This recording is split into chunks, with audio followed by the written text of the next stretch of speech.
Hello बच्चों, welcome back to study with talent academy. आज हम लोग पढ़ेंगे सीबीएसई क्लास 10 का एक बहुत ही इंपॉर्टेंट चैप्टर इलेक्ट्रिसिटी। बोर्ड्स के नज़र से बहुत ही इंपॉर्टेंट चैप्टर है, काफ़ी स्कोरिंग चैप्टर है, काफ़ी कॉन्सेप्चुअल चैप्टर है। इस चैप्टर को हम लोग आगे 11th 12th फर्दर इंजीनियरिंग में भी पढ़ेंगे। ठीक है, तो चलिए शुरू करते हैं हम लोग इलेक्ट्रिसिटी की कहानी। इलेक्ट्रिसिटी हम लोग जैसा कि अभी हमारा लाइफ है, इलेक्ट्रिसिटी, बिना इलेक्ट्रिसिटी के अपने लाइफ को इमेजिन करना हमारे लिए पॉसिबल ही नहीं है। सुबह उठने जब हम लोग उठते हैं मॉर्निंग अलार्म के साथ, जब हम लोग सोने जाते हैं लाइट ऑफ करने तक, हमारा लाइफ इलेक्ट्रिसिटी से ही घिरा हुआ है। बिना बिना इलेक्ट्रिसिटी के हमें अपने लाइफ को इमेजिन करना काफ़ी मुश्किल है। हमारा हर एक काम कहीं ना कहीं इलेक्ट्रिसिटी से ही जुड़ा हुआ है, चाहे वो हम फ़ोन चला रहे हो या फ़ैन चला रहे हो या टेलीविज़न देख रहे हो या वॉशिंग मशीन में कपड़े धो रहे हो, हर एक काम हमारा इलेक्ट्रिसिटी के वजह से ही हो रहा है। ठीक है, तो इलेक्ट्रिसिटी काफ़ी एक रिवॉल्यूशनरी इन्वेंशन था, काफ़ी एक रिवॉल्यूशनरी डिस्कवरी था, जिसके बाद पूरे वर्ल्ड में एक बहुत बड़ा चेंज आया। ठीक है, इंडस्ट्रियलाइजेशन में चेंज आया और भी बहुत चीज़ों में चेंज आया, डेली लाइफ में चेंज आया, हाउस होल्ड में चेंज आया। ठीक है, तो अब हम लोग समझते हैं इलेक्ट्रिसिटी होता क्या है, काम कैसे करता है, इसके पीछे का फंडामेंटल्स क्या है, प्रिंसिपल्स क्या है और क्या क्या इसका इफेक्ट्स है। तो चलिए स्टार्ट करते हैं। सबसे पहले हम लोग समझते हैं चार्ज के बारे में, क्योंकि इलेक्ट्रिसिटी का शुरुआत ही होता है चार्ज से। बिना चार्ज के इलेक्ट्रिसिटी है ही नहीं। अब चार्ज क्या होता है, हम लोगों ने एटम के बारे में पढ़ा होगा, अब सभी को पता होगा एटम क्या होता है। एटम किसी भी पार्टिकल का सबसे स्मॉलेस्ट यूनिट है। किसी भी पार्टिकल का क्या है, सबसे स्मॉलेस्ट यूनिट है। और हर एक एटम में क्या होता है, उसके सेंटर में एक न्यूक्लियस जिसमें प्रोटॉन और न्यूट्रॉन होता है, और उसके आउटर में क्या होता है, आउटर ऑर्बिट या सेल कह ले, उसमें होता है इलेक्ट्रॉन। तो हर एक एटम में क्या होता है, सब एटॉमिक पार्टिकल जो कि इलेक्ट्रॉन और प्रोटॉन है। ठीक है, न्यूट्रॉन जो होता है वो न्यूट्रल होता है। ठीक है, न्यूट्रॉन क्या है, न्यूट्रल, अनचार्ज बॉडी कह सकते हैं हम लोग इसको। इलेक्ट्रॉन जो होता है वो निगेटिवली चार्ज होता है और प्रोटॉन जो होता है वो पॉजिटिवली चार्ज होता है। इलेक्ट्रॉन और प्रोटॉन, इसका जब डिस्कवरी हुआ तब दोनों का जो नेचर था वो आपस में काफी अपोजिट था। दोनों एक दूसरे के अपोजिट नेचर का था, दोनों मिलकर एक दूसरे को कैंसिल आउट कर देता था। इसीलिए एक को नाम दिया गया नेगेटिव, एक को नाम दिया गया पॉजिटिव। ठीक है, इसलिए आज हम लोग जानते हैं इलेक्ट्रॉन को निगेटिवली चार्ज बॉडी की तरह और प्रोटॉन को पॉजिटिवली चार्ज बॉडी की तरह। एक इलेक्ट्रॉन के पास जो चार्ज होता है वो कितना होता है, -1.6 इंटू 10⁻⁻19 कूलम के बराबर। सिमिलरली इतना ही चार्ज होता है एक प्रोटॉन के पास, सिमिलरली इतना ही चार्ज होता है एक प्रोटॉन के पास, लेकिन प्लस में। ठीक है, तो यहां से हम लोग देख सकते हैं कि इलेक्ट्रॉन और प्रोटॉन दोनों के पास बिल्कुल ही इक्वल चार्ज है। दोनों के पास कितना, 1.6 इंटू 10⁻⁻19 कूलम का चार्ज। ठीक है, इसीलिए जब एक इलेक्ट्रॉन और एक प्रोटॉन आपस में मिलता है तो वो दोनों मिलकर क्या हो जाते हैं, न्यूट्रलाइज हो जाते हैं, वो दोनों मिलकर अनचार्ज बॉडी क्रिएट करते हैं। ठीक है, अब चार्ज के बारे में हम लोग समझते हैं। चार्ज को हम लोग डिनोट करते हैं कैपिटल क्यू या फिर स्मॉल क्यू से। चार्ज का एसआई यूनिट होता है कूलम। चार्ज का एसआई यूनिट है कूलम। डिनोट करेंगे इसको हम लोग कैपिटल सी से। ठीक है, अब कुछ समझते हैं चार्ज के बारे में। जैसे हर एक बॉडी का फंडामेंटल प्रॉपर्टी है कि उसके पास मास होगा। हर एक मैटर, हर एक पार्टिकल के पास क्या होता है, उसका एक इंट्रिंसिक प्रॉपर्टी होता है कि उसके पास क्या है, मास है। सिमिलरली वैसे ही हर एक बॉडी जिसके पास मास है उसके पास चार्ज भी होगा। क्यों होगा ये आप लोग समझ चुके हैं, क्योंकि वो बॉडी बना है एटम से, एटम के अंदर सब एटॉमिक पार्टिकल्स है। ठीक है, तो जब उसके पास सब एटॉमिक पार्टिकल है तो उसके पास चार्ज भी होगा। ठीक है, अब वो चार्ज उसके सरफेस पर आता है या चार्ज उसके अंदर फ्लो करता है, इसके बारे में हम लोग समझेंगे। जब कोई बॉडी अगर चार्ज रेस्ट पे है, अगर चार्ज रेस्ट पर, अगर हम लोग बात करें स्टैटिक चार्ज के बारे में, यानी कि चार्ज एट रेस्ट के बारे में, मतलब चार्ज जब किसी कंडक्टर में रेस्ट में है। ठीक है, उस समय क्या होता है, जब उस बॉडी को चार्ज किया जाता है। ठीक है, जब किसी भी बॉडी को हम लोग चार्ज करते हैं, चार्ज कैसे करते हैं, दो बॉडी को ऐसे फ्रिक्शन रब करते हैं तो क्या होता है, वो चार्ज होता है। चार्ज होने का मतलब क्या हुआ, उसको हम लोग एनर्जी दिए तो वो क्या हो गया, चार्ज हो गया। स्केल वाला एक्सपेरिमेंट बचपन में होंगे, ऐसे स्केल को सिर पे रब करके उसमें पेपर चिपकाते होंगे। उसमें क्या होता है, जब स्केल को हम लोग सिर पे ऐसे रब किए वो क्या हो गया, चार्ज हो गया। चार्ज होने की वजह से क्या हुआ, उस पे जितने भी जो भी उस पे चार्ज था, जो भी इलेक्ट्रॉन्स थे वो कहाँ पर आ गए, उसके सरफेस पर आ गए। अब जब वो इलेक्ट्रॉन्स है वो सरफेस पर आ गए तो वो क्या करेंगे, कुछ तो अपना असर डालेंगे ना, कुछ तो इम्पैक्ट क्रिएट करेंगे। तब वो जो चार्ज है वो दूसरे चार्ज पर इम्पैक्ट डालना स्टार्ट करते हैं।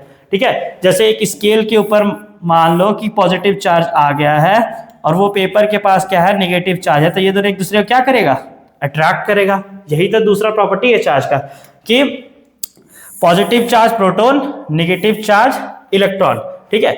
ये दोनों क्या करते हैं, जो अनलाइक चार्जेस है, जो अनलाइक चार्ज यानी कि ऑपोजिट चार्जेस है, वो एक दूसरे को क्या करते हैं, अट्रैक्ट करते हैं।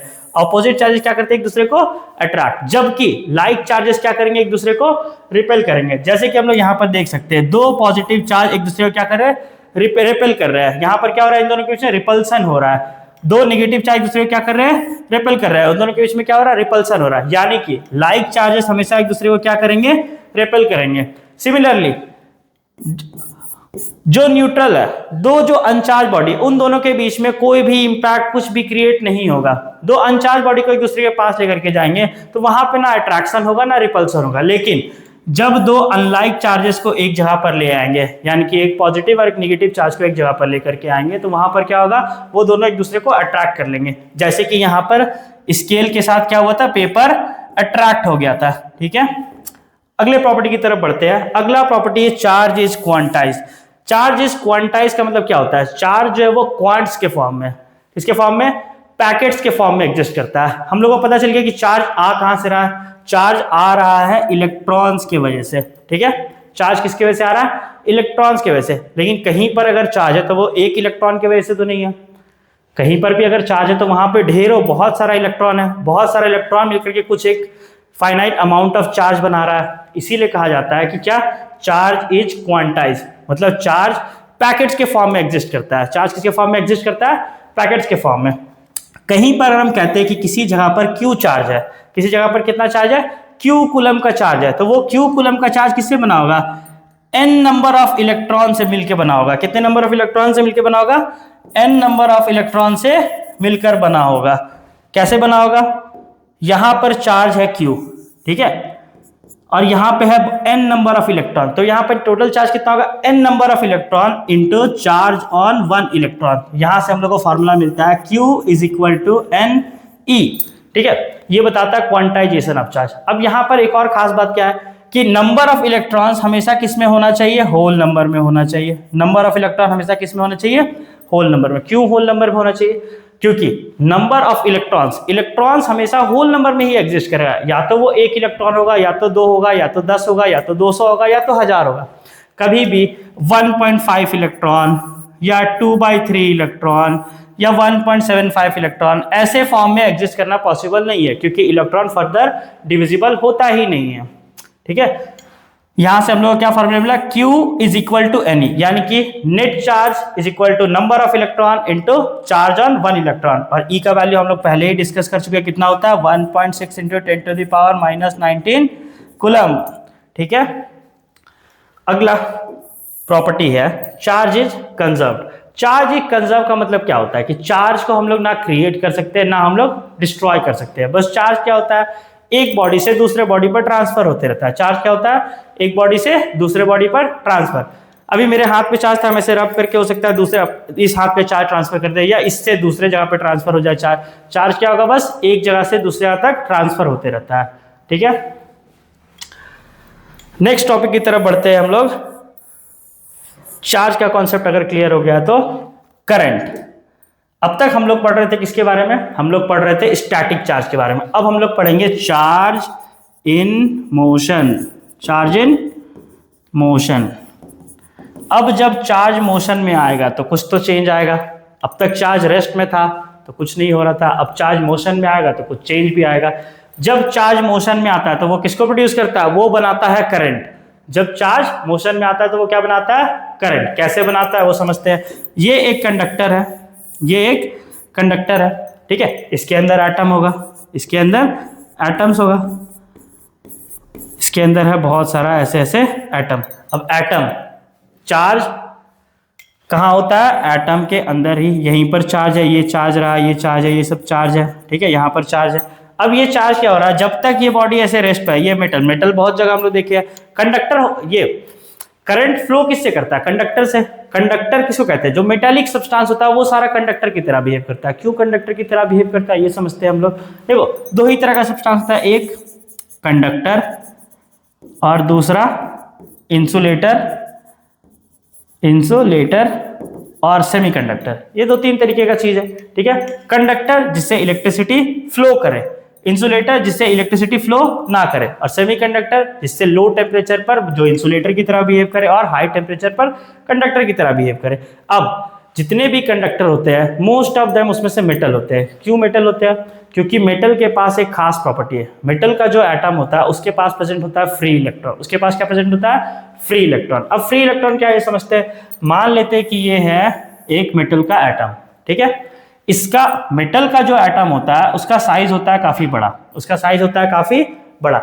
इस वजह से क्या होता है कि सेंटर जो न्यूक्लियस है वहां से जो आउटर मोस्ट सेल में जो इलेक्ट्रॉन है उसका डिस्टेंस काफी ज्यादा हो जाता है, ठीक है। सेंटर से आउटर मोस्ट सेल में जो इलेक्ट्रॉन है उसका डिस्टेंस काफी ज्यादा हो जाता है। और हम लोग क्या पता है कि force of attraction is direct inversely proportional to the square of distance, ठीक है। दोनों के बीच में जितना डिस्टेंस होगा उसके स्क्वायर के इनवर्सली प्रोपोर्शनल है फोर्स ऑफ अट्रैक्शन, ठीक है। तो डिस्टेंस बढ़ने से क्या हो गया कि इन दोनों के बीच में फोर्स ऑफ अट्रैक्शन हो गया कम।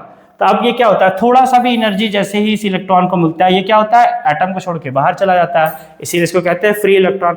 और मेटल्स के पास होता है फ्री इलेक्ट्रॉन, इसीलिए जैसे ही थोड़ा सा एनर्जी उसको मिलता है तो ये जो फ्री इलेक्ट्रॉन है वो मोशन में आ जाते हैं, ठीक है। वो कंडक्टर में क्या होता है, वो ऐसे मोशन में आके इधर से इधर जाना शुरू कर देते हैं। इस कारण से क्या होता है, चार्ज मोशन में आता है और करंट प्रोड्यूस हो, करंट बन जाता है, ठीक है। अब होगा कब ये, अब हमारे आसपास भी मेटल का बहुत सारा सब्सटेंस है, उसमें भी एटम है, उसमें भी फ्री इलेक्ट्रॉन, लेकिन उसमें तो करंट नहीं आ रहा है। क्यों नहीं आ रहा है करंट? क्योंकि जब तक कोई भी चीज सही डायरेक्शन में कब तक मूव नहीं करता, जब तक उस पर कोई एक पुश ना लगे, जब तक उस पर कोई एक एक्सटर्नल फोर्स ना लगे, ठीक है। तो एक्सटर्नल फोर्स लगाने के लिए हम लोग क्या करेंगे, एक्सटर्नल फोर्स लगाने के लिए किसी भी कंडक्टर को हम लोग कनेक्ट करते हैं किससे, एक सोर्स ऑफ करंट से, ठीक है। वो source of current AC current या डीसी करंट दोनों से कुछ भी हो सकता है। यहां हम इसको कनेक्ट कर दिए एक सेल से, जैसे कि इस डायग्राम में हम लोग देख सकते हैं कि यहां पर ये जो वायर है, ठीक है, ये एक कंडक्टर है, इसको हम लोग कनेक्ट कर देंगे एक सेल के साथ। ये कनेक्ट हो गया सेल के साथ। अब ये सेल इस पे क्या करेगा, ये सेल इस पर ईएमएफ लगाना स्टार्ट करेगा। ये सेल इस पर क्या करेगा, ईएमएफ यानी कि इलेक्ट्रोमोटिव फोर्स लगाएगा। इस पर क्या करेगा, एक पुश क्रिएट करेगा, जिस वजह से इसमें जितने भी फ्री इलेक्ट्रॉन थे सभी एक फिक्स डायरेक्शन में मूव करना स्टार्ट करेंगे, ठीक है। और जब इलेक्ट्रॉन फिक्स डायरेक्शन में मूव करना स्टार्ट करेंगे तो ऑटोमेटिकली वहां क्या बनेगा, करंट बनेगा, ठीक है। अब करंट के डेफिनेशन के बारे में हम लोग समझते हैं। करंट बेसिकली क्या है, it is measure of flow of electric charge through a conductor, ठीक है। किस रेट से कंडक्टर से इलेक्ट्रॉन फ्लो कर रहा है, कितने टाइम में किसी कंडक्टर से कितना इलेक्ट्रॉन फ्लो कर रहा है, इसी को हम लोग करंट कहते हैं, ठीक है। मान लेते हैं कि कंडक्टर के इस क्रॉस सेक्शन, अब देखो पूरे कंडक्टर में कितना चार्ज फ्लो कर रहा है वो तो हम लोग नहीं देखेंगे, हम लोग देखेंगे किसी एक फाइनाइट लाइन से, एक क्रॉस सेक्शन से। मान लो एक सेकेंड में कितना सारा इलेक्ट्रॉन फ्लो किया, उतना ही क्या होगा, वहां पर करंट बनेगा। तो करंट क्या है, current is rate of flow of charge through a cross section of conductor. इसीलिए इसका फॉर्मूला होता है I is equal to Q by T, यानी कि I यानी कि current is equal to Q यानी कि चार्ज बाई टाइम, ठीक है। Current is equal to charge by time, rate of flow of charge. Current का ऐसा यूनिट होता है एम्पियर, और करंट को हम लोग डिनोट किससे करते हैं, करंट को डिनोट करेंगे I से, ठीक है। करंट का ऐसा यूनिट है एम्पियर, जिसका सिंबल होता है कैपिटल A। अब डायरेक्शन के बारे में समझते हैं। जब अब डायरेक्शन समझने के लिए पहले सर्किट समझना पड़ेगा। किसी सर्किट का अगर बात करें हम लोग,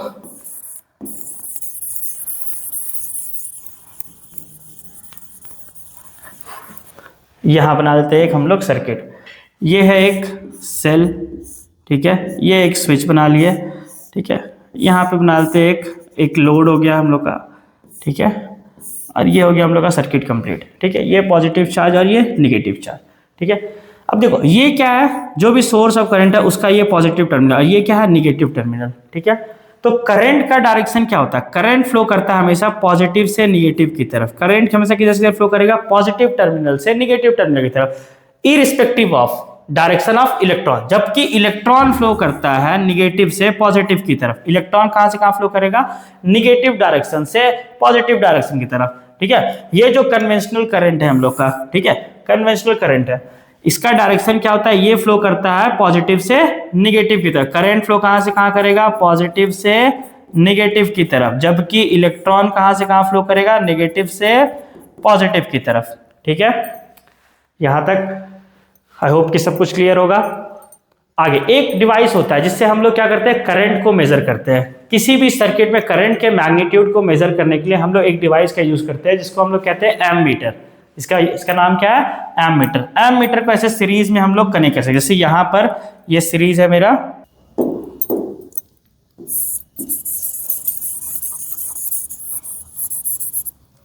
हाँ, तो हम लोग कर रहे थे एमीटर के बारे में। एमीटर क्या है, एमीटर वो डिवाइस है जो कि क्या करता है, किसी भी सर्किट में करंट के मैग्नीट्यूड को बताता है। ठीक है, ये सर्किट हो गया मेरा। ठीक है, इस सर्किट में एक ये लोड आ गया, और ये एमीटर क्या करेगा, ये बताएगा कि इस सर्किट में कितना करंट फ्लो हो रहा है। ठीक है, और एक डिवाइस होता है जिसको हम लोग कहते हैं गैल्वेनोमीटर। क्या कहते हैं उसको, गैल्वेनोमीटर। गैल्वेनोमीटर क्या करता है, ये बताता है डायरेक्शन ऑफ करंट। किसी सर्किट में करंट का डायरेक्शन क्या है, ये हम लोगों को कौन बताता है, गैल्वेनोमीटर। गैल्वेनोमीटर में यहाँ पर एक सुई लगा होता है जो कि टर्न करता है इधर या इधर। अगर ये इधर टर्न किया मतलब करंट का डायरेक्शन ये है, अगर इधर टर्न किया यानी कि करंट का डायरेक्शन ये है। और साथ ही साथ ये वीक से वीक करंट को भी डिटेक्ट कर लेता है। करंट डिटेक्शन का मतलब क्या हुआ, अगर इसके नीडल में फ्लक्चुएशन आया मतलब वहां पर सर्किट में करंट है, वहां पर कंडक्टर में करंट आ रहा है। लेकिन अगर इसके नीडल में फ्लक्चुएशन नहीं आया मतलब उस सर्किट में, उस कंडक्टर में कोई भी करंट नहीं है। तो बढ़ते हैं हम लोग अब नेक्स्ट टॉपिक की तरफ। नेक्स्ट टॉपिक है इलेक्ट्रिक पोटेंशियल। अब हम लोग लास्ट टॉपिक में पढ़े थे कि जब किसी कंडक्टर में चार्ज को फ्लो करवाना होता है, ये जो इलेक्ट्रॉन को फ्लो करवाना होता है, उसके लिए हम लोग क्या करते हैं, उस पर एक पुश लगाते हैं। वो पुश हम बताए थे किससे लगेगा, उसमें किसी इलेक्ट्रिक करंट के सोर्स को कनेक्ट करके। ठीक है, अब उस करंट के सोर्स को उस पर कनेक्ट करने से वो पुश कहाँ से लगता है, वो उसको फोर्स कहाँ से मिलता है, वो समझते हैं हम लोग। ठीक है, उसके लिए हम लोग को समझना होगा इलेक्ट्रिक पोटेंशियल क्या होता है। इलेक्ट्रिक पोटेंशियल समझते हैं हम लोग, किसी भी पॉइंट का इलेक्ट्रिक पोटेंशियल कैसे हम लोग निकालेंगे। मान लो ये एक पॉइंट है, ये एक पॉइंट P है, इस पॉइंट का इलेक्ट्रिक पोटेंशियल क्या है, उसको समझने के लिए हम लोग को समझना होगा किसी, मान लो ये एक इन्फिनिटी पॉइंट है, किसी इन्फिनिटी पॉइंट से एक यूनिट पॉजिटिव चार्ज, हम लोग टेस्ट चार्ज भी कह सकते हैं इसको। टेस्ट चार्ज क्या होता है, जिस पर हम लोग एक्सपेरिमेंट करते हैं, वो बहुत स्मॉल मैग्नीट्यूड का चार्ज होता है। ठीक है, एक यूनिट पॉजिटिव चार्ज। ठीक, एक यूनिट पॉजिटिव चार्ज को मान लो इन्फिनिटी से हम लोग इस P पॉइंट तक लेकर के आ रहे हैं। ठीक है, एक यूनिट पॉजिटिव चार्ज को कहां से कहां लेकर के आ रहे हैं हम लोग, इन्फिनिटी से इस P पॉइंट तक लेकर के आ रहे हैं। इस इन्फिनिटी से P पॉइंट तक एक यूनिट पॉजिटिव चार्ज को लाने के लिए जो वर्क डन लगेगा, कुछ ना कुछ वर्क डन तो करना पड़ेगा ना। किसी भी चीज को उठा के हम यहाँ, इस मार्कर, इस पेन को यहाँ से उठा के हम यहाँ लेकर आएंगे, उसके लिए वर्क डन लगेगा। सिमिलरली वैसे जब चार्ज को हम वहां इन्फिनिटी से इस P पॉइंट तक लेकर के आ रहे हैं तो कुछ वर्क डन करना पड़ रहा है। तो इस पॉइंट का पोटेंशियल कितना होगा, जब यूनिट पॉजिटिव चार्ज को हम यहां से यहां लेकर के आएंगे, वो होगा वर्क डन, जितना वर्क डन हमको यहां से यहां तक लाने लगा उसके बराबर। फॉर्मूला क्या होता है पोटेंशियल का, V = W/Q। लेकिन यहां पर Q जो है वो 1 के बराबर है क्योंकि यूनिट पॉजिटिव चार्ज है। तो उस वजह से क्या हो गया, V और W बराबर हो गया। इसीलिए हम लोग कह पा रहे हैं कि इस पॉइंट का पोटेंशियल कितना होगा, work done to bring the unit positive charge from infinity to that point. ठीक है, तो यहां से ये होता है इलेक्ट्रिक पोटेंशियल। अब मान लो यहाँ पर एक पॉजिटिव चार्ज पहले से, यहाँ से पहले से पॉजिटिव चार्ज रहता है। अब इन्फिनिटी से हम पॉजिटिव चार्ज को लेकर के इधर आ रहे हैं, तो दो पॉजिटिव चार्ज आपस में क्या करते हैं, एक दूसरे को रिपल्सन क्रिएट करता है ना। इस वजह से क्या होता है, यहाँ पर वर्क डन ज्यादा लगता है। वर्क डन ज्यादा लगेगा तो क्या होगा, पोटेंशियल भी ज्यादा होगा। वर्क डन ज्यादा लगेगा तो क्या होगा, पोटेंशियल भी ज्यादा होगा। इसीलिए जहां पर पॉजिटिव चार्ज होता है पहले से, वो क्या बन जाता है, हाईयर पोटेंशियल बन जाता है। सिमिलरली अगर हम लोग यहाँ पर एक पॉइंट बनाए जहां पर पहले से निगेटिव चार्ज है, ठीक है, इसको C कर देते हैं। यहां से अगर किसी चार्ज को यहां लेकर के आ रहे हैं पॉजिटिव चार्ज को, अब देखो यहाँ पर दोनों अनलाइक चार्जेस है, एक निगेटिव है और एक पॉजिटिव है। तो पॉजिटिव जब निगेटिव की तरफ आएगा तो वो उसको अट्रैक्ट करेगा, यानी कि वर्क डन कम हो जाएगा। वर्क डन कम हो गया यानी कि इसका पोटेंशियल भी कम, तो ये क्या बन गया, लोअर पोटेंशियल। अब हम लोग याद करते हैं जब करंट के बारे में पढ़ रहे थे तो हम लोग क्या बताए थे कि करंट किधर से किधर घूमता है, पॉजिटिव टर्मिनल से नेगेटिव टर्मिनल की तरफ। अब समझ आ रहा है क्यों, क्योंकि जो पॉजिटिव टर्मिनल है वो क्या है, हाईयर पोटेंशियल है, और जो नेगेटिव टर्मिनल है वो क्या है, लोअर पोटेंशियल है। तो करंट किधर से किधर फ्लो कर रहा है, हाईयर पोटेंशियल से लोअर पोटेंशियल की तरफ। अगर हम लोग अपने आसपास नेचर में कुछ भी चीज को देखेंगे तो हर एक चीज में ऐसा ही होता है कि जो मूवमेंट है वो हमेशा कहाँ से कहाँ होगा, हाईयर पोटेंशियल से लोअर पोटेंशियल की तरफ। जैसे हम लोग ग्रेविटेशन में पढ़े होंगे कि कोई भी ऑब्जेक्ट हाई पोटेंशियल एनर्जी से लोअर पोटेंशियल एनर्जी की तरफ मूव करता है। अगर दो टैंक सबसे कॉमन एग्जांपल इसका, दो पानी का टैंक को आपस में ऐसे हम लोग जोड़ देंगे, एक में ज़्यादा पानी है एक में कम पानी है, तो क्या होगा, जिसमें ज़्यादा पानी है उसका पोटेंशियल ज़्यादा हो गया, जिसमें कम पानी है उसका पोटेंशियल कम हो गया। तो ये किधर मूव करेगा फ्लूइड, ये फ्लूइड मूव करेगा हाई पोटेंशियल से लोअर पोटेंशियल की तरफ। सिमिलरली वैसे ही करंट के केस में भी ऐसा ही होता है कि करंट किधर से किधर मूव करता है, हायर पोटेंशियल से लोअर पोटेंशियल। लोअर पोटेंशियल का मतलब क्या, यहाँ पर कंसंट्रेशन ऑफ इलेक्ट्रॉन ज्यादा है, हायर पोटेंशियल का मतलब क्या हुआ, यहाँ पर कंसंट्रेशन ऑफ इलेक्ट्रॉन कम है, ठीक है। अब पोटेंशियल एक स्केलर क्वांटिटी होता है, पोटेंशियल क्या है, एक स्केलर क्वांटिटी है, ये पॉजिटिव, निगेटिव और जीरो तीनों में से कुछ भी हो सकता है, ठीक है। अब आगे समझते हैं हम लोग, पोटेंशियल को हम लोग मेजर किस में करते हैं, पोटेंशियल को मेजर करते हैं हम लोग वोल्ट में, पोटेंशियल को मेजर किस में करते हैं हम लोग, वोल्ट में। SI unit of potential is volt, ठीक है। ये और कॉमनली अगर हम लोग देखें तो यहाँ पे क्या आ रहा है, वर्क, वर्क यानी कि जूल, जूल पर कूलम, जूल पर कूलम भी कहीं कहीं पर दिया हो सकता है, लेकिन इसका एसआई यूनिट है VOLT, वोल्ट, सिंबल है कैपिटल V। नेक्स्ट टॉपिक इसी पर बेस्ड है जो कि है पोटेंशियल डिफरेंस। अब हम लोग एक पॉइंट का पोटेंशियल निकालना सीख गए हैं, हम लोग क्या सीख गए, किसी पॉइंट का पोटेंशियल क्या होता है। अब हम लोगों को जानना है कि पोटेंशियल डिफरेंस कैसे निकालते हैं, पोटेंशियल डिफरेंस होता क्या है ये समझते हैं। पोटेंशियल, अब हम लोग जानेंगे कि एक पॉइंट पर क्या हो रहा है, कैसे हो रहा है, क्यों हो रहा है। किसी कंडक्टर, किसी भी कंडक्टर का दो एंड होता है, ठीक है।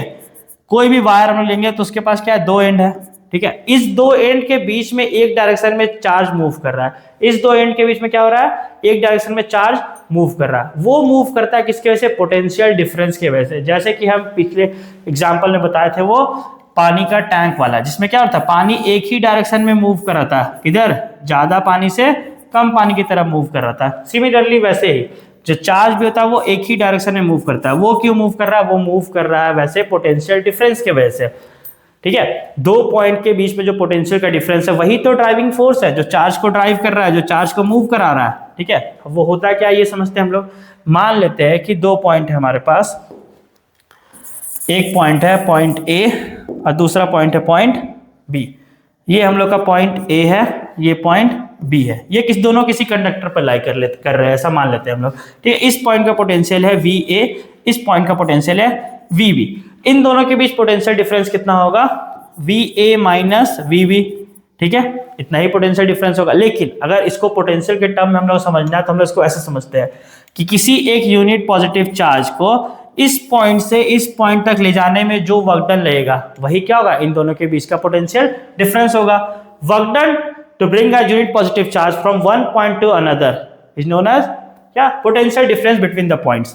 तो V इज इक्वल टू क्या हो जाएगा, work done to bring unit positive charge from point A to point B। A से B में ले जाने के लिए ये यूनिट पॉजिटिव ये इक्वल टू 1 हो जाएगा, यानी कि यहाँ पर भी VA minus VB equal to कितना हो गया, सिर्फ वर्क डन के बराबर हो गया कि यहाँ से यहाँ ले जाने में जितना वर्क डन लगा वही इन दोनों के बीच का पोटेंशियल है। इसी पोटेंशियल डिफरेंस को हम लोग क्या कहते हैं, वोल्टेज भी कहते हैं। इसी पोटेंशियल डिफरेंस को हम लोग क्या कहते हैं, वोल्टेज भी कहते हैं, ठीक है। पोटेंशियल और पोटेंशियल डिफरेंस ऑलमोस्ट सेम चीज है। इलेक्ट्रिक पोटेंशियल पॉइंट के लिए निकालते हैं, पोटेंशियल डिफरेंस हम लोग दो पॉइंट के बीच निकालते हैं, ठीक है। यहाँ पर एक क्वेश्चन बहुत कॉमनली पूछा जाता है, डिफाइन 1 वोल्ट, डिफाइन 1 वोल्ट। अब जो फॉर्मूला है हमारे पास, ठीक है, वोल्ट के लिए, उसके बेसिस पे हम लोग 1 वोल्ट को अगर डिफाइन करें तो कैसे होगा, फॉर्मूला क्या होता है, V is equal to W/Q। यानी कि 1 वोल्ट का पोटेंशियल कब होगा, जब किसी एक कूलम के चार्ज को एक पॉइंट से दूसरे पॉइंट तक ले जाने में कितना वर्क डन लगे, 1 जूल का वर्क डन लगे, तभी तो हम लोग कह सकते हैं कि पोटेंशियल कितना 1 वोल्ट का है, ठीक है। Potential is said to be 1 volt, potential is said to be 1 volt when work done to bring a unit positive charge from point A to point B is 1 joule, ठीक है। तो इस तरीके का क्वेश्चन आता है, एम्पियर के case में भी ऐसा क्वेश्चन आता है कि डिफाइन 1 एम्पियर, डिफाइन 1 एम्पियर, ऐसा क्वेश्चन भी आता है, ठीक है। तो ये सबको नोट करते चलना है, ठीक है। अब पोटेंशियल, ये जो पोटेंशियल है या जो वोल्टेज है उसको मेजर करने के लिए जो डिवाइस आता है उसको हम लोग कहते हैं वोल्ट मीटर। यहाँ पर देख सकते हैं एक डिवाइस लगा हुआ है, इसको हम लोग क्या कहते हैं, वोल्ट मीटर, जो कि क्या करता है, किसी सर्किट में क्या वोल्टेज है उसको मेजर करता है, ठीक है। वोल्ट मीटर को हमेशा हम लोग क्या लगाते हैं, सर्किट, मान लेते हैं ये सर्किट का वायर है उसके पैरेलल लगाते हैं, ठीक है। वोल्टेज को, वोल्ट मीटर को कहाँ लगाएंगे हम लोग, हमेशा सर्किट के पैरेलल में लगाते हैं, जबकि एम मीटर को हम लोग सर्किट के साथ कनेक्ट करते हैं। ऐसा क्यों? क्योंकि वोल्ट मीटर में क्या होता है, बहुत हाई रेजिस्टेंस वायर होता है, बहुत हाई रेजिस्टेंस वायर होता है, जिसकी वजह से करंट इस डायरेक्शन को फॉलो ही नहीं करता है। तो इन दोनों के बीच में डिफरेंस क्रिएट होता है, उसको हम लोग आइडेंटिफाई कर लेते हैं। ठीक है, जिससे ये आइडेंटिफाई करके हम लोग को बताया जाता है कि सर्किट में क्या वोल्टेज चल रहा है। ठीक है, नेक्स्ट टॉपिक की तरफ बढ़ते हैं। अब हम लोग जान चुके हैं चार्ज क्या होता है, हम लोग जान चुके हैं करंट क्या होता है, हम लोग जान चुके हैं वोल्टेज क्या होता है। ठीक है, अब ये सब को एक साथ मिला करके लाने वाला जो एक कॉन्सेप्ट आएगा, ओम्स लॉ। ठीक है, ओम्स लॉ क्या होता है ये समझते हैं हम लोग। ठीक है, ओम्स लॉ बेसिकली हम लोग को रिलेशन बताता है वोल्टेज और करंट के बीच में, वोल्टेज और करंट के बीच का हम लोग को ये रिलेशन बताता है। कौन रिलेशन बता रहा है वोल्टेज और करंट के बीच का? हम लोग को ओम्स लॉ बता रहा है। कैसे बता रहा है ये देखते हैं। अब हम लोग समझे थे क्या कि किसी कंडक्टर में जो चार्ज फ्लो कर रहा था वो उसके पीछे का ड्राइविंग फोर्स क्या था, जो चार्ज के फ्लो के पीछे का ड्राइविंग फोर्स क्या था, उसके दोनों एंड्स के बीच का पोटेंशियल, उसके दोनों एंड्स के बीच का पोटेंशियल, इसी को बताता है ओम्स लॉ। क्या बताता है कि current flowing through a conductor is directly proportional to the potential difference across the ends of conductor. मतलब कोई भी जो कंडक्टर है, मान लेते कि ये एक कंडक्टर है, ठीक है, ये एक कंडक्टर, मान लेते ये एक मेरा कंडक्टर है, ठीक है, इसमें जो करंट फ्लो करेगा वो किसके ऊपर डिपेंड करेगा?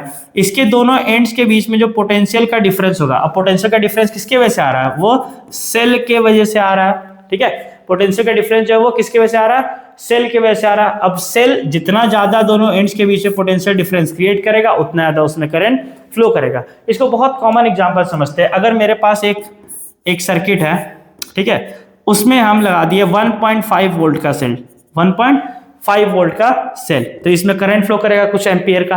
ठीक है, लेकिन यहां पर अगर हम क्या करें, इस सेल को रिप्लेस करके हम इसके जगह लगा दे 9 वोल्ट का सेल। क्या लगा दे इसकी जगह हम? 9 वोल्ट का सेल। तो क्या होगा? सर्किट में करंट बढ़ेगा, बढ़ेगा ना सर्किट में करंट। क्यों बढ़ रहा है? क्योंकि इसके दोनों एंड्स के बीच में पोटेंशियल का डिफरेंस बढ़ गया, जो कि ओम्स लॉ बता रहा था कि I is directly proportional to V, V is directly proportional to I। मतलब अगर पोटेंशियल का डिफरेंस बढ़ेगा, यानी कि वोल्टेज अगर सर्किट में बढ़ाएंगे हम लोग, तो क्या होगा? करंट का फ्लो भी बढ़ेगा। तो जितना ज्यादा वोल्ट का बैटरी यूज करेंगे उतना ज्यादा, किसी सेल में अगर लिखा रहता है, मान लो ये एक सेल है, ठीक है, इसमें लिखा हुआ है कि ये 9 वोल्ट का है, इसका मतलब क्या हुआ? इसके दोनों टर्मिनल के बीच में पोटेंशियल का डिफरेंस कितना? 9 वोल्ट। अगर किसी सेल में लिखा हुआ है, किसी बैटरी में लिखा हुआ है कि इसका ये कितने का, मान लो 220 वोल्ट का लिखा हुआ है, इसका क्या मतलब है? इसके दोनों टर्मिनल के बीच में पोटेंशियल का डिफरेंस कितना होगा? 220 वोल्ट का होगा। ठीक है, तो ऑब्वियस बात है कि 9 वोल्ट के कंपैरिजन में अगर 220 वोल्ट वाले को सर्किट में कनेक्ट करते हैं तो उस सर्किट में करंट ज्यादा फ्लो होगा। ठीक है, क्योंकि करंट किसके प्रोपोर्शनल है? वोल्टेज के, पोटेंशियल डिफरेंस के प्रोपोर्शनल है। ठीक है, यही बताता है हम लोग को ओम्स लॉ। आई होप कि ये कॉन्सेप्ट समझ आया होगा।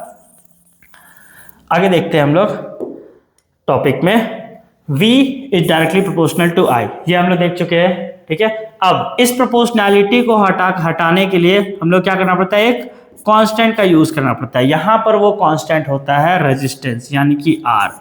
यहां पर वो कांस्टेंट क्या है? रेजिस्टेंस, यानी कि R, जिस वजह से हम लोग को फॉर्मूला मिलता है V is equal to IR, V is equal to IR। अब समझते हैं ये रेजिस्टेंस होता क्या है। रेजिस्टेंस बेसिकली यहाँ पर क्या है? V बाय I का रेशियो है रेजिस्टेंस। यहाँ पर क्या है? रेजिस्टेंस V बाय I का रेशियो है। ठीक है, रेजिस्टेंस ना V पर डिपेंड कर रहा है ना I पर डिपेंड कर रहा है, ये दोनों से इंडिपेंडेंट है। लेकिन जबकि जो करंट है वो रेजिस्टेंस पर डिपेंड करता है। अगर किसी सर्किट में रेजिस्टेंस बढ़ेगा तो करंट ऑटोमेटिकली कम हो जाएगा, और अगर किसी सर्किट में रेजिस्टेंस कम होता है तो करंट ऑटोमेटिकली बढ़ जाएगा। लेकिन रेजिस्टेंस जो है वो करंट पर डिपेंड नहीं करता है, लेकिन रेजिस्टेंस जो है वो करंट पर डिपेंड नहीं करेगा, ना ही वो रेजिस्टेंस वोल्टेज पर डिपेंड करेगा। ठीक है, यहाँ पर हम लोग एक ग्राफ देख लेते हैं, VI ग्राफ दिखाई दे रहा है। ठीक है, जहाँ पर ये V को रिप्रेजेंट कर रहा है इधर वोल्ट को, और यहाँ पे ये करंट को, इसके बीच में 2 लाइन दिखाई दे रहा है। ये लाइन रिप्रेजेंट कर रहा है रेजिस्टेंस को, ये लाइन रिप्रेजेंट कर रहा है किसको? रेजिस्टेंस को। अब यहाँ पर 2 लाइन है, ये दोनों लाइन में, दोनों ही लाइन किसको रिप्रेजेंट कर रहा है? रेजिस्टेंस को। लेकिन हम लोग देख करके ग्राफ बता सकते हैं कि किसमें रेजिस्टेंस ज्यादा होगा। ठीक है, रेजिस्टेंस किसका रेशियो है? V बाय I का, यानी कि जिसमें V का वैल्यू ज्यादा होगा उसका रेजिस्टेंस भी ज्यादा होगा। तो हम लोग देख सकते हैं इस ग्राफ में B का वैल्यू ये है और A का वैल्यू ये है। किसका वैल्यू ज्यादा होगा? किसमें V का वैल्यू ज्यादा हो रहा है? B वाले में V का वैल्यू ज्यादा हो रहा है, यानी कि B वाले लाइन का रेजिस्टेंस भी क्या होगा? ज्यादा होगा। ठीक है, क्लियर है? ग्राफ कभी कभी उल्टा भी आता है, इसको वी आई की जगह इधर आई दे दिया जाता है और इधर वी दे दिया जाता है। उस वहां पर भी हम लोग क्या देखेंगे, हम लोग देखेंगे वी का वैल्यू किस में ज्यादा आ रहा है, इसमें ज्यादा है या इसमें, इस वाले में वी का ज्यादा है, यानी कि इसका रेजिस्टेंस ज्यादा होगा। ठीक है, अब हम लोग समझते हैं ओम्स लॉ के कुछ लिमिटेशंस के बारे में। ओम्स लॉ का कुछ लिमिटेशन भी है, जैसे कि ओम्स लॉ फिक्स टेम्परेचर पर ही काम करता है। टेम्परेचर बढ़ने के साथ साथ क्या होता है, किसी भी कंडक्टर में रेजिस्टेंस बढ़ जाता है, तब ये ओम्स लॉ को वायलेट करता है, तो वहां पर ओम्स लॉ फंक्शनिंग नहीं रहता। और ओम्स लॉ सिर्फ ओमिक डिवाइस के लिए एप्लीकेबल है। ओमिक डिवाइस यानी कि जो ओम्स लॉ को फॉलो कर रहा है। कुछ डिवाइसेस होता है जो कि ओम्स लॉ को फॉलो नहीं करता है, जैसे सेमीकंडक्टर्स का जो डिवाइस है, जैसे कि डायोड्स हो गया, एलईडी,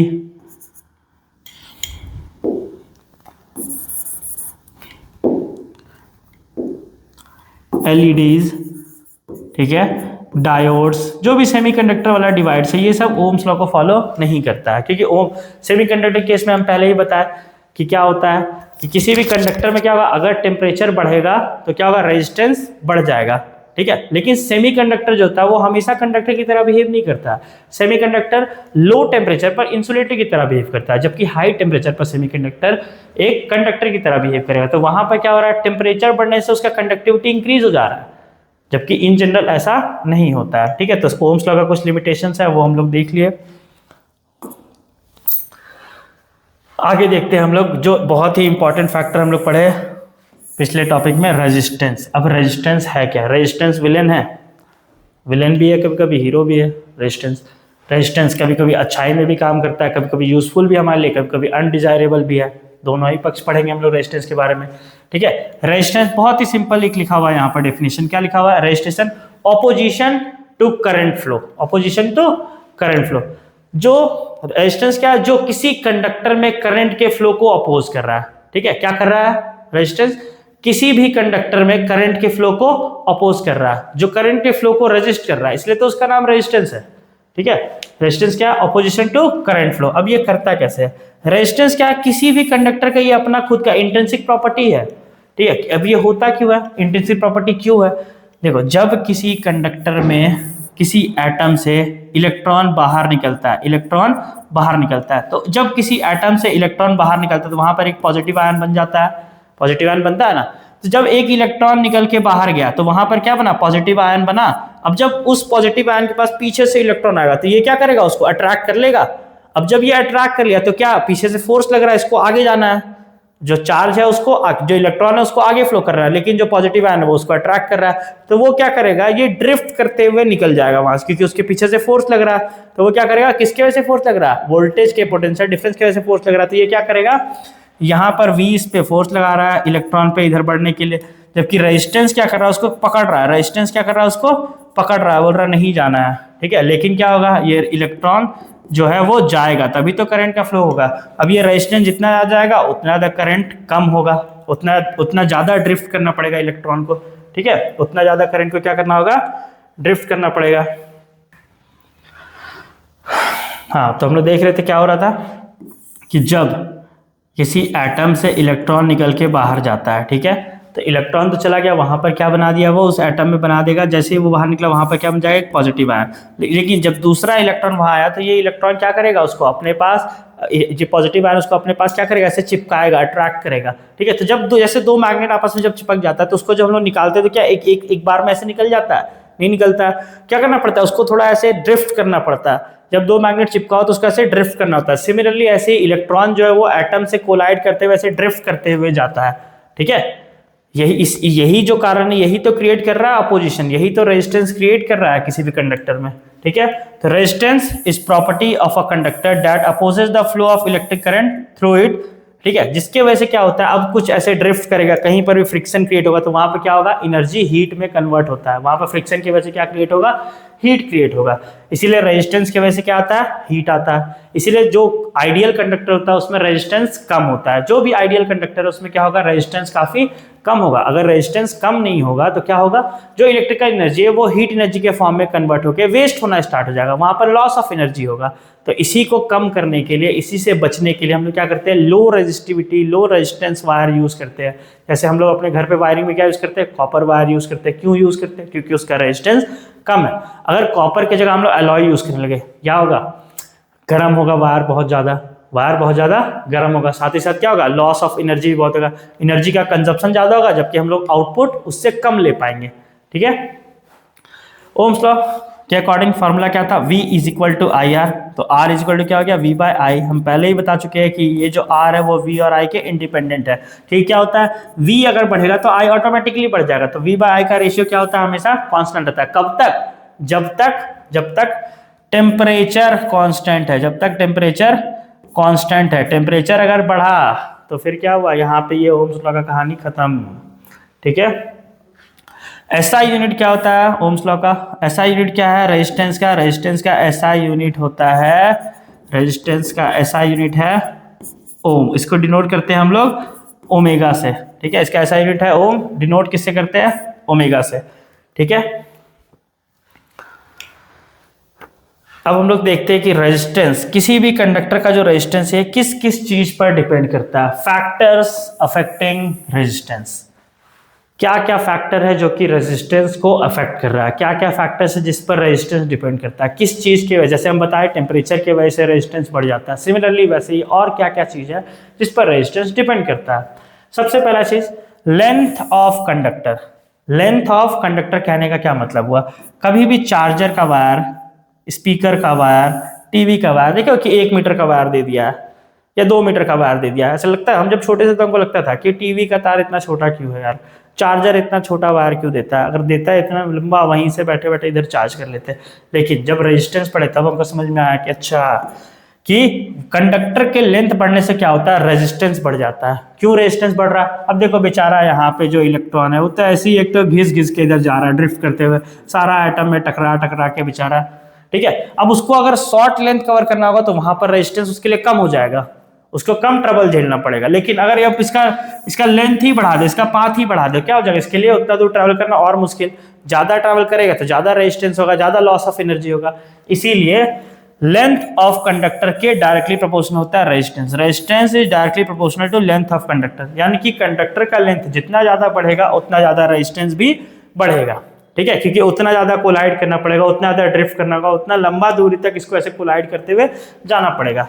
लेकिन इसके उल्टा एरिया, जो रेजिस्टेंस है वो इनवर्सली प्रोपोर्शनल है area of conductor. Area of conductor की जगह हम समझते हैं थिकनेस ऑफ कंडक्टर, इससे ज्यादा इजी समझ में आया। थिकनेस ऑफ कंडक्टर कहने का मतलब वायर जितना मोटा वायर उतना कम उसमें रेजिस्टेंस, जितना मोटा वायर उसमें उतना कम रेजिस्टेंस। तो हम लोग देखते होंगे हम लोग के घर में जितना भी ऐसा डिवाइस जिसको ज्यादा करंट चाहिए, जो भी हाई वॉट का, हाई पावर का जितना भी इलेक्ट्रिकल अप्लायंसेस होगा, सब में क्या होता है, वायर काफी मोटा देता है। चाहे वो मिक्सर का वायर हो या फ्रिज का वायर हो या आयरन का वायर, मोटा होता है। क्यों मोटा होता है, यहां से हम लोग समझ सकते हैं, क्योंकि रेजिस्टेंस क्या है, इनवर्सली प्रोपोर्शनल है एरिया की। अगर कंडक्टर का जो थिकनेस है वो ज्यादा होगा, कंडक्टर का जो एरिया है वो ज्यादा होगा, तो उसमें रेजिस्टेंस ऑटोमेटिकली कम हो जाता है। क्यों कम हो जाता है, क्योंकि इलेक्ट्रॉन के लिए फ्लो करने के लिए एरिया बढ़ जाता है। ठीक है, तीसरा प्रॉपर्टी है टेम्परेचर। ऑलरेडी हम बता चुके हैं कि टेम्परेचर पर कैसे डिपेंड करता है। टेम्परेचर के बढ़ने की वजह से जो रेजिस्टेंस है वो भी बढ़ जाता है। क्यों, क्योंकि टेम्परेचर के बढ़ने की वजह से जो एटम्स है उसमें वाइब्रेशन स्टार्ट हो जाता है, जो एटम्स है उसमें काइनेटिक एनर्जी बढ़ेगा और वो वाइब्रेट करना स्टार्ट कर देगा। एक तो पहले ही बेचारा इलेक्ट्रॉन ऐसे टकरा टकरा के जा रहा था, ऊपर से अब वाइब्रेट भी करने लगा, एक लेवल और हार्ड हो गया, उसके लिए डिफिकल्टी और बढ़ गया, उसके लिए वहां से वहां तक मूव करना। ठीक है, इसीलिए टेम्परेचर बढ़ने से क्या होता है, रेजिस्टेंस बढ़ जाता है। और सबसे इंपॉर्टेंट चीज जो रेजिस्टेंस है वो डिपेंड करता है मटेरियल पर। हर मटेरियल का रेजिस्टेंस अलग अलग होता है, हर मटेरियल का रेजिस्टेंस अलग अलग होता है। किसी मटेरियल का रेजिस्टेंस ज्यादा होता है, किसी का कम होता है, किसी का बहुत कम होता है। ठीक है, जैसे मेटल्स का रेजिस्टेंस क्या होता है, मेटल्स का रेजिस्टेंस कम होता है, जबकि नॉन मेटल्स का रेजिस्टेंस क्या होगा, नॉन मेटल का रेजिस्टेंस ज्यादा होगा। और एलॉय का जो रेजिस्टेंस है वो क्या होता है, बीच बीच का होता है। ठीक है, अब देखते हैं रेजिस्टेंस से जुड़ा हुआ एक बहुत ही इंपॉर्टेंट टॉपिक जिसको हम लोग कहते हैं रेजिस्टिविटी। ठीक है, रेजिस्टिविटी क्या है ये समझते हैं। हम लोग क्या पढ़े इससे पहले कि resistance is directly proportional to length, resistance is inversely proportional to area of conductor. ठीक है, अगर दोनों को मिला दे तो हम लोग क्या मिल रहा है, R is directly proportional to L by A. ठीक है, अब इस प्रोपोर्शनैलिटी को हटाने के लिए कांस्टेंट का यूज करना पड़ेगा। यहाँ पर निकालेंगे हम लोग कांस्टेंट, वो कांस्टेंट आता है यहाँ पर रो यानी कि रेजिस्टिविटी, रो एल बाई ए। अब समझते हैं रेजिस्टिविटी या स्पेसिफिक रेजिस्टेंस भी कहते हैं इसको।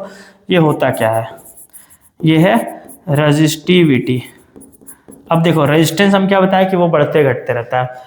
अब हर मटेरियल का जो अपना प्रॉपर्टी है करंट के फ्लो को रोकने का, कौन कितना रोक सकता है या कौन कितना कम रोकेगा, ये कैसे पता चलेगा? ये पता चलता है उस कंडक्टर या उस मेटल के या उस मटेरियल के रेजिस्टिविटी से। रेजिस्टिविटी क्या बताता है कि ये कितना अपोज करेगा करंट को, ठीक है, ये करंट के फ्लो को कितना अपोज करेगा, ठीक है।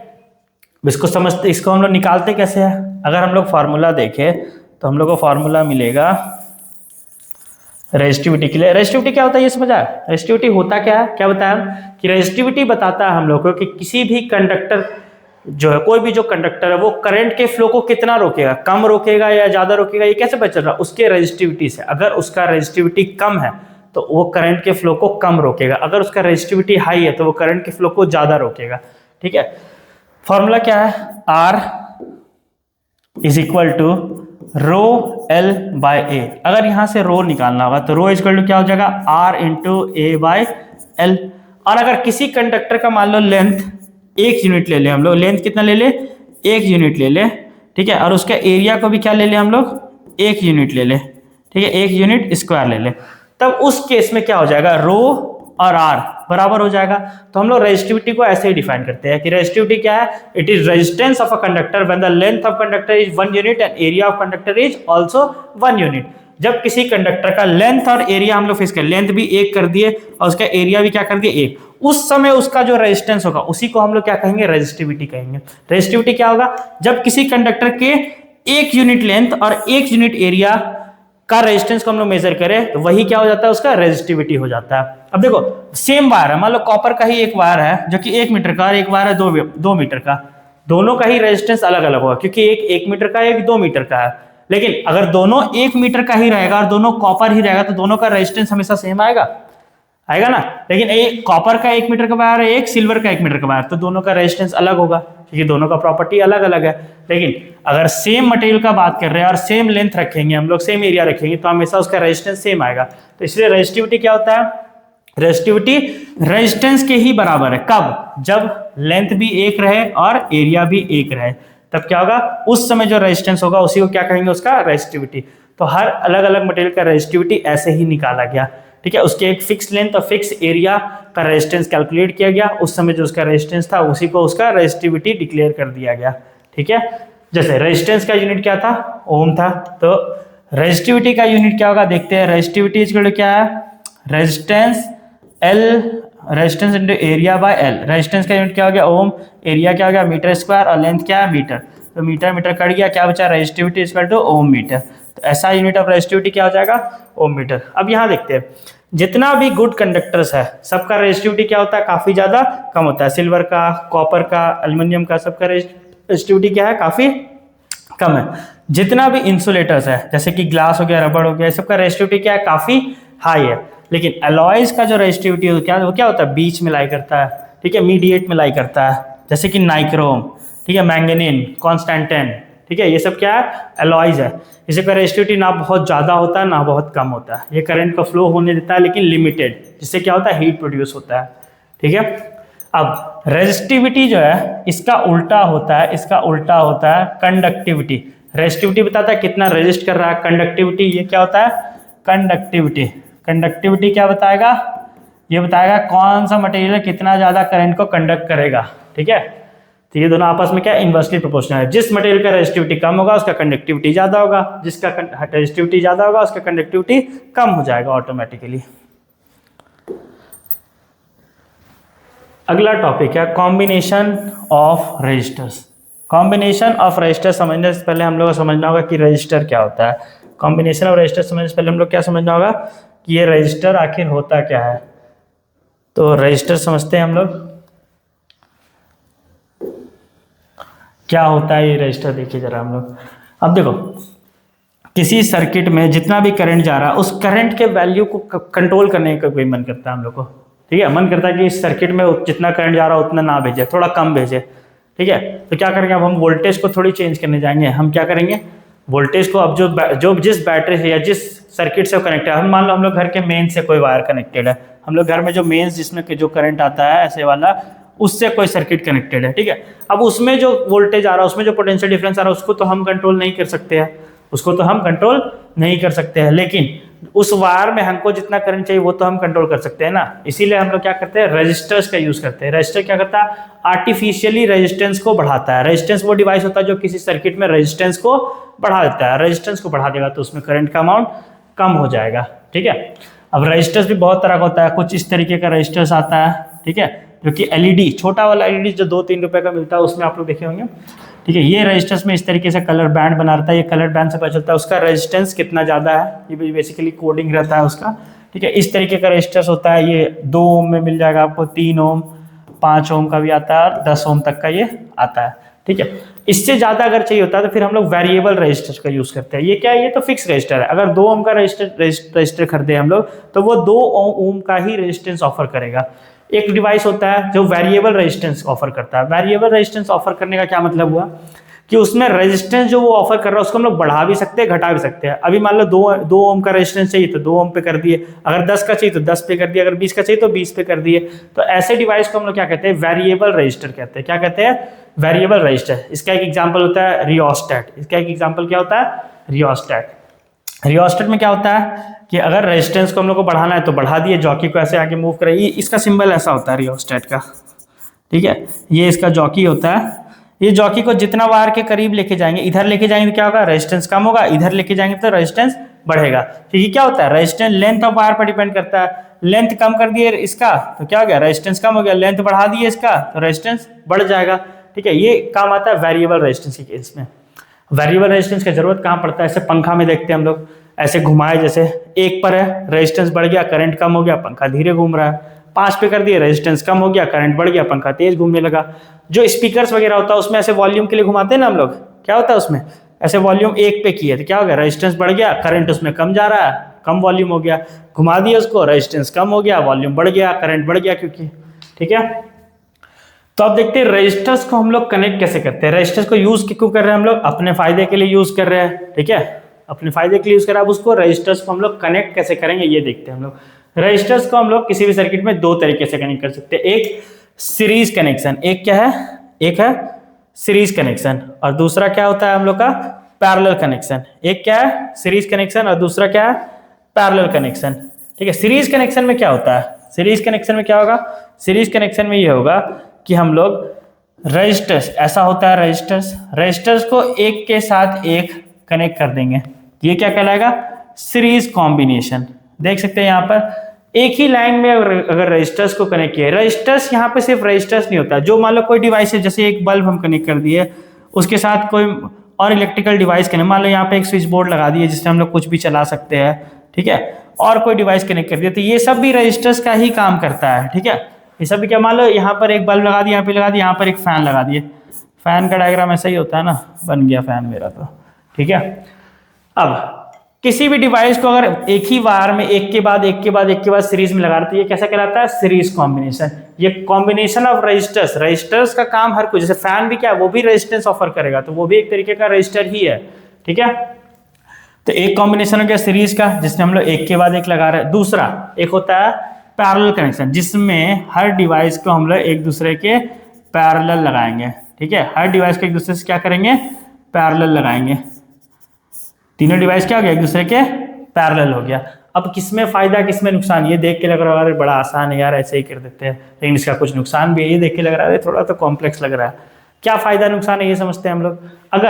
अगर किसी सर्किट में रजिस्टर्स को हम लोग एक ही साथ लगाते हैं, मान लो इसका हो गया बत्ती गुल, ये रजिस्टर उड़ गया, मान लो यहाँ पे बल्ब लगाए थे, पहले आता था दिवाली में, ऐसे ऐसे 4 बल्ब एक साथ लगा दिए, एक बल्ब हो गया फ्यूज, एक बल्ब फ्यूज हुआ, सर्किट इनकम्प्लीट, खत्म कहानी, खेल खत्म इसका, बाकी 2 ठीक होते हुए भी नहीं चल रहा है। इसीलिए सीरीज कॉम्बिनेशन उतना ज़्यादा कामयाब नहीं हो पाया। जबकि पैरेलल में क्या होता है कि मान लो यहाँ पर जो बल्ब लगाता है वो ऐसे फेल हो गया, या दोनों भी फेल हो गया, तो भी तीसरा क्या करेगा, तीसरा काम करते रहेगा, ठीक है। स्कूल में होता था, हम लोग के स्कूल में सीरीज कॉम्बिनेशन लगा हुआ था, इस चक्कर में सॉरी इस चक्कर में क्या होता था, एक फैन बंद किया इधर से, या एक फैन का कुछ खराब हुआ, पूरा महीना बाकी पंखा चल ही नहीं रहा है, ठीक है। तो उसके बाद फिर शायद पढ़ लिया होगा स्कूल में सब कि पैरेलल कॉम्बिनेशन नाम का भी कुछ होता है, तब से पैरेलल कॉम्बिनेशन लगा, उसके बाद क्या हो रहा है, बच्चा कभी बल्ब फोड़ दे रहा, पंखा का तार काट दे रहा, तो भी बाकी पंखा चल रहा है, कोई दिक्कत नहीं है। ठीक है, तो इसीलिए फायदेमंद क्या है, पैरेलल कॉम्बिनेशन। पैरेलल कॉम्बिनेशन लगाने से क्या फायदा होता है कि ओवरलोडिंग भी कम होता है। ठीक है, जिस डिवाइस को जितना वोल्टेज चाहिए उतना मिल जाएगा, जिस डिवाइस को जितना करंट चाहिए उतना उसको मिल जाएगा। एक खराब हो जाएगा तो भी बाकी सब काम करते रह जाएगा, एक मान लो खराब भी होता है तो भी बाकी सब क्या होगा, काम करते रहेगा। अब यहाँ पे थोड़ा देखते हैं हम लोग कॉम्बिनेशन होता कैसा है। ठीक है, अगर सीरीज का बात करें तो 2 3 रजिस्टर लगा दिए, ये मेरा रजिस्टर 1, ये मेरा रजिस्टर 2 और ये मेरा रजिस्टर 3। 3 रजिस्टर को एक साथ हम लगा दिए, ये तीनों क्या है, एक साथ है, एक लाइन में है, तो ये क्या होगा, सीरीज कॉम्बिनेशन। अब पता कैसे करते हैं कि सीरीज कॉम्बिनेशन और पैरेलल कॉम्बिनेशन है। देखो यहां पर जो एक करंट यहां पर होगा, वही सेम करंट इसमें भी है, वही सेम करंट इसमें भी है और वही सेम करंट इसमें भी है, तीनों में करंट सेम है। इसका मतलब क्या हो गया, तीनों में करंट सेम है, इसका मतलब ये किसमें है, ये सीरीज कॉम्बिनेशन में है। ठीक है, लेकिन इसका फायदा क्या है, इसमें करंट क्या रहता है, इसमें करंट हर एक रजिस्टर में सेम रहेगा, लेकिन नुकसान भी तो कुछ होगा, वोल्टेज वैरी करेगा, सब में वोल्टेज अलग अलग रहेगा, वोल्टेज क्या होगा, वैरी करेगा। इसमें R1 में वोल्टेज अलग होगा, R2 में वोल्टेज अलग होगा, R3 में वोल्टेज अलग होगा। तो इसके लिए फॉर्मूला क्या होता है, V = IR। ठीक है, V नेट मेरा क्या हो जाएगा, V नेट हो जाएगा, बताओ, V1 plus V2 plus V3। अब V1 क्या होगा मेरा, V1 = क्या होगा, I × R1 plus I × R2 plus I × R3, ऐसे so on, Vn plus I × Rn। तो यहाँ से हम लोग क्या देखें कि V नेट = क्या हो जाएगा, I कॉमन निकाल लिए, क्या हो गया, R1 plus R2 plus R3 dot dot dot dot plus Rn, यानी कि R नेट किसके बराबर होगा, R1 plus R2 plus R3 Rn तक। यानी कि सीरीज कॉम्बिनेशन में जब हम लोग को नेट रेजिस्टेंस निकालना होता है, सीरीज कॉम्बिनेशन में जब हम लोग को नेट रेजिस्टेंस निकालना हो तो क्या करेंगे, तीनों जितना भी रेजिस्टेंस है सबका ऐसे इंटीग्रेटेड सम करते जाएंगे, तो उससे क्या मिल जाएगा हम लोग को, net resistance. R net in series = क्या होता है, R1 plus R2 plus R3, जितना भी है रेजिस्टेंस सबको ऐसे हम लोग जोड़ देंगे, तो उससे हम लोग क्या मिल जाएगा, नेट रेजिस्टेंस मिल जाएगा। एग्जाम्पल के एक क्वेश्चन देखते हैं कि मान लो यहाँ पर एक रेजिस्टेंस है 2 ओम का, यहाँ पर एक रेजिस्टेंस है 3 ओम का, और यहाँ पर एक रेजिस्टेंस है, ये ओम कम पाई ज़्यादा लग रहा है, ये याद रखना OHM है। ठीक है, यहाँ पर एक रेजिस्टेंस है 4 ओम का, इसका नेट रेजिस्टेंस क्या होगा, अगर तीनों को मिला करके एक नेट रेजिस्टेंस बनाए तो इसका R नेट कितना आ जाएगा, 2 + 3 + 4, यानी कि 9 ओम का नेट रेजिस्टेंस। ठीक है, अब अगर ऐसा हम लोग को पैरेलल में करना हुआ तो पैरेलल कॉम्बिनेशन, सबसे पहले तो पैरेलल बनाएंगे हम लोग। ठीक है, ये बन गया मेरा पैरेलल कॉम्बिनेशन।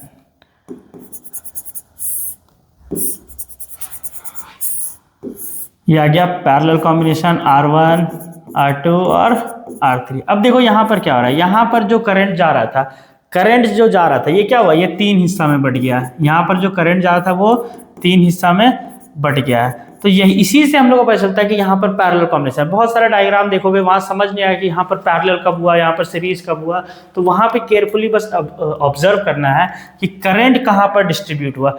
जिस पॉइंट पर करंट डिस्ट्रीब्यूट हो गया मतलब समझ जाओ वहाँ पैरेलल है। ठीक है, जिसके बीच में करंट बटा हुआ वो सब क्या आपस में पैरेलल है, और जिसके बीच में सेम करंट जा रहा है वो सब सीरीज में है। जो जिसमें क्या हो रहा है, जैसे ये देखो ये दोनों में क्या हो रहा है, सेम करंट जा रहा है, यानी कि ये किस में, सीरीज में है, लेकिन ये तीनों में अलग अलग करंट जा रहा है, यानी कि ये तीनों किस में है, पैरेलल है। ठीक है, तो सीरीज और कॉम्बिनेशन के बीच में डिफरेंस, सीरीज और पैरेलल के बीच में डिफरेंस जानने का यही तरीका है कि अगर सेम करंट जा रहा है तो वो क्या है, सीरीज में, अगर डिफरेंट करंट जा रहा है, सब में करंट अलग अलग जा रहा है, तो यानी कि वो पैरेलल है। अब इस केस में हम लोग देखते हैं, इस केस में क्या होता है, करंट सब में वैरी कर रहा है, करंट क्या हो जा रहा है, सब में वैरी कर रहा है, लेकिन यहाँ पर खासियत क्या है, यहाँ पर वोल्टेज सब में क्या रहेगा, यहाँ पर पोटेंशियल डिफरेंस सब में सेम रहेगा, जिसको जितना चाहिए उसमें से। ठीक है, वोल्टेज क्या रहेगा, सेम रहेगा। अब देखो यहाँ पर क्या होगा, यहाँ पर हम लोग देखते हैं करंट निकालना, I नेट = क्या हो जाएगा मेरा, I1 + I2 + I3। अब V is equal to I R, Ohm's law से फार्मूला होता है, तो I इज इक्वल टू क्या हो जाएगा, V बाई आर। तो यहाँ से हम लोग क्या मिलता है, V by R one plus V by R two plus V by R three plus ले लेते हैं V बाई आर एन, ठीक है, अगर आई एन तक का बात कर रहे हैं, ठीक है। तो I net is equal to क्या होगा, V बाहर निकल गया, क्या बचा, 1 by R one plus 1 by R two plus 1 by R three 1 by R N तक, ठीक है। यानी कि 1 by R net is equal to क्या होता है, 1 by R one plus 1 by R two plus 1 by R three, ऐसे ही बढ़ता चला जाएगा 1 बाय आर एन तक। यानी कि अगर पैरेलल में हमको नेट रेजिस्टेंस निकालना है तो क्या करना होगा, जितना भी रेजिस्टेंस होगा सबको रेसिप्रोकल में लेकर के हमको जोड़ना पड़ेगा, ठीक है। यानी कि 1 by R net equal to क्या होगा, 1 by R one, 1 by R two, 1 by R three, सबको इस तरीके से जोड़ेंगे, ठीक है। एग्जाम्पल के लिए क्वेश्चन देख लेते हैं, क्वेश्चन देख लेते हैं और क्लियर हो जाएगा, ना में तो काम हो जाएगा। मान लेते हैं ये क्या है, ये सब जितना भी रेजिस्टेंस सब 2 ओम का, ये भी 2 ओम का, ये भी 2 ओम का, ये भी 2 ओम का, ठीक है। तो आर नेट कितना हो जाएगा, उसके लिखेंगे 1 by R net, 1 by R net, यानी कि ऐसा बन जाएगा, तीनों मिलकर के अब एक हो गया ना, ये क्या हो गया, आर 1 2 3 हो गया, तीनों को जोड़ दिए क्योंकि, तो 1 बाय आर वन कितना था, 2 था, 1 बाय आर टू कितना था, ये भी 2 था, 1 बाय आर थ्री कितना था, ये भी 2 था, ठीक है। तो तीनों को का एलसीएम क्या आ जाएगा, 2 आ जाएगा, ऊपर जोड़ेंगे 3 बाय 2, यानी कि 1 by R net is equal to कितना हो गया, 3 बाय 2। लेकिन यहाँ पर आंसर अभी नहीं आया है क्योंकि आर नेट के यहाँ नीचे है, तो ये पूरा क्या करना होगा, रेसिप्रोकेट करना पड़ेगा। तो R net is equal to कितना आया, 2 बाय 3। तो नेट रेजिस्टेंस ये तीनों का मिला कितना हुआ, 2 बाई 3 ओम का हुआ, ठीक है। यहाँ पर नेट रेजिस्टेंस ये तीनों को जब मिला दिया तो कितना हुआ, 2 बाई 3 ओम का हो गया, ठीक है। तो इस तरीके से पैरेलल कॉम्बिनेशन काम करता है। अब आते हैं हम लोग heating effect of electric current, ठीक है। रेजिस्टेंस पढ़ लिए हम लोग, तो हम लोग को समझ में आ गया कि एनर्जी लॉस कहाँ पर हो रहा है, एनर्जी लॉस कहाँ पर हो रहा है, जब करंट कंडक्टर से फ्लो कर रहा है उसको रेजिस्ट किया जा रहा है, जब उसको रेजिस्ट कर रहा है तो वहाँ पर क्या हो रहा है, एनर्जी का लॉस हो रहा है, किस फॉर्म में, हीट के फॉर्म में लॉस हो रहा है, ठीक है। वहीं से आता है heating effect of electric current, वहीं से आता है क्या, heating effect of electric current, जो इलेक्ट्रॉन कोलाइड कर रहा है, जो इलेक्ट्रॉन अट्रैक्ट हो रहा है आयन के साथ, उसके वजह से क्या आ रहा है, heating effect of electric current. अब ये जो हीटिंग इफेक्ट है कई बार नुकसान भी करवाता है, कई बार फायदा भी करवाता है। नुकसान कैसे करवाता है, कई बार बहुत बार हीट होकर के वायर ऐसे पिघल जाता है, टूट जाता है, शॉर्ट सर्किट हो जाता है, बहुत कुछ ऐसे हो जाता है, ठीक है। सबसे बड़ा नुकसान क्या होता है, जब इलेक्ट्रिसिटी, जब करंट को एक जगह से दूसरी जगह तक ट्रांसफर करना है, उसमें जब ये करंट ऐसे एनर्जी का लॉस होता था तो बहुत ज़्यादा नुकसान हो रहा होता था, ठीक है। और इसका कुछ फ़ायदा भी है, जैसे बहुत सारा हाउस होल्ड डिवाइसेस है जिसमें हम लोग, जहाँ पर हीट का ज़रूरत पड़ता है हम लोग को, वहाँ पर हम लोग यूज़ कर लेते हैं इसको। जैसे हम लोग के पास जो आयरन है, जो केटल आता है, जो हीटर होता है, रूम हीटर होता है, ब्लोअर होता है, ये सब में क्या लगाता है, इस सब में तो heating effect of electric current का यूज़ करते हैं हम लोग। हाई रेजिस्टेंस का वायर लगा देते हैं, उसमें करंट पास हो रहा है, वो करंट इलेक्ट्रिकल एनर्जी जो वो हीट में कन्वर्ट हो रहा है, उसको यूज़ कर ले रहे हैं हम लोग, कर ले रहे हैं। बहुत टाइम तक हम लोग जो बल्ब यूज़ करते थे, ऐसे वाला याद है बल्ब, येलो कलर का एक बल्ब होता था, इसमें ये जो फिलामेंट होता था टंगस्टन का बना हुआ, ये क्या था, ये एक रेजिस्टेंस वायर था, एक एलॉय था। इसमें इससे जब करंट पास कराते थे, इसमें रेजिस्टेंस की वजह से क्या होता है, ये गर्म हो जाता था, गर्म हो गया। अभी तो आयोनाइज गैस के अंदर रखते थे इसको, ठीक है, जिससे ऑक्सीजन के कांटेक्ट में नहीं था, आग नहीं लगता था, इसका ये गर्म होकर के ग्लो करने लगता था और वो कैंडेसेंट बल्ब जैसा बिहेव करता था, ठीक है। इसी तरीके से बहुत सारा एडवांटेज और डिसएडवांटेज दोनों है हीटिंग इफेक्ट का, हम लोग देख लेते हैं, ठीक है। अब जो ये हीट आ रहा है वो आ कहाँ से रहा है, जो एनर्जी का लॉस हो रहा है, जो करंट फ्लो करता है उसको जो रजिस्ट किया जाता है कंडक्टर के द्वारा, तो वहां पर जो एनर्जी का लॉस हो रहा है वही एनर्जी कन्वर्ट हो रहा है किसमें, हीट के फॉर्म में। फॉर्मूला क्या है हीट का, H is equal to I square R T. इसके बारे में आगे पढ़ेंगे, ये फॉर्मूला कहाँ से आया, ठीक है, आई स्क्वायर आर टी, ठीक है, जहां पर H हीट है, I करंट है, R रेजिस्टेंस और T टाइम है, ठीक है। इसके एप्लीकेशंस क्या क्या है, इलेक्ट्रिक हीटर हो गया, ठीक है, गीजर हो गया, ठीक है, आयरन्स हो गया, इलेक्ट्रिक केटल हो गया, जो सारा एग्जांपल हम बताए थे पहले भी, ठीक है। अब इसका हम लोग देखते हैं कि ये आया कहाँ से, ये आया हीटिंग का जो फार्मूला था, ये आया कहाँ से, जूल्स लॉ ऑफ हीटिंग से। कहाँ से आया, जूल्स लॉ ऑफ हीटिंग। जो साइंटिस्ट थे सर जूल, वो बताए कि हीट कैसे कैसे काम कर रहा है। अब देखो हीट बेसिकली हो क्या रहा है, जो वर्क डन, जो चार्ज जा रहा है और जितना एनर्जी लेके गया उसमें जो एनर्जी लॉस हुआ वही एनर्जी हीट में कन्वर्ट हुआ। जहाँ पर रेजिस्टेंस ज़्यादा होगा वहाँ पर हीट ज़्यादा बनेगा, जहाँ पर रेजिस्टेंस कम होगा वहाँ पर हीट कम होगा। ठीक है, तो सबसे पहले जो हीट है, heat produced is directly proportional, heat is directly proportional to the square of current. किसी कंडक्टर में जितना करंट फ्लो करेगा उसके स्क्वायर टाइम उसमें हीट फ्लो होगा, उसके स्क्वायर टाइम वो हीट करेगा। अगर किसी कंडक्टर में करंट जितना मान लो आई करंट फ्लो कर रहा है तो उसमें हीट क्या होगा, उसके स्क्वायर टाइम। अगर किसी करंट में एक करंट फ्लो कर रहा है उसमें हीट कितना होगा, एक होगा। अगर दो हो रहा है तो उसमें हीट कितना हो जाएगा, चार हो जाएगा। समझ सकते हैं इससे हम लोग। ठीक है, मतलब अगर किसी सर्किट में हम लोग क्या करते हैं, करंट को हम लोग डबल कर देते हैं, करंट को क्या करते हैं, डबल, तो वहां पर हीट क्या हो जाएगा, चार गुना हो जाएगा। कैसे चार गुना हो जाएगा, क्योंकि अब ये 2i का स्क्वायर होगा, 2i का स्क्वायर, तो हीट कितना हो जाएगा, पहले इसकी कंपेरिजन है 4i स्क्वायर हो जाएगा, तो पहले से चार गुना हो गया, पहले i था अब कितना हो गया, चार गुना हो गया। तो किसी भी सर्किट में करंट जितना फ्लो करेगा उसके स्क्वायर टाइम वहां पर क्या होता है, हीट बनता है। Heat is directly proportional to I square. दूसरा जो हीट है वो डायरेक्टली प्रोपोर्शनल है किसके, हीट जो है वो डायरेक्टली प्रोपोर्शनल रेजिस्टेंस है। किसी वायर में रेजिस्टेंस जितना ज़्यादा होगा, किसी कंडक्टर किसी डिवाइस में रेजिस्टेंस जितना ज़्यादा होगा उतना ज़्यादा वो हीट प्रोड्यूस करेगा।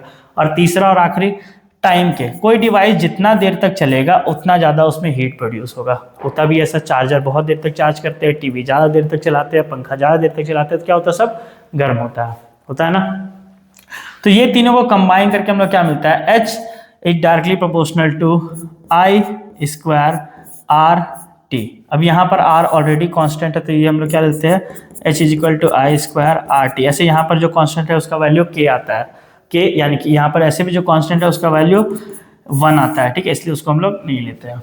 ठीक है, फार्मूला क्या मिला हीट के लिए हम लोग को, H is equal to I square R T. कहाँ से आया formula, Joule's law of heating से आया।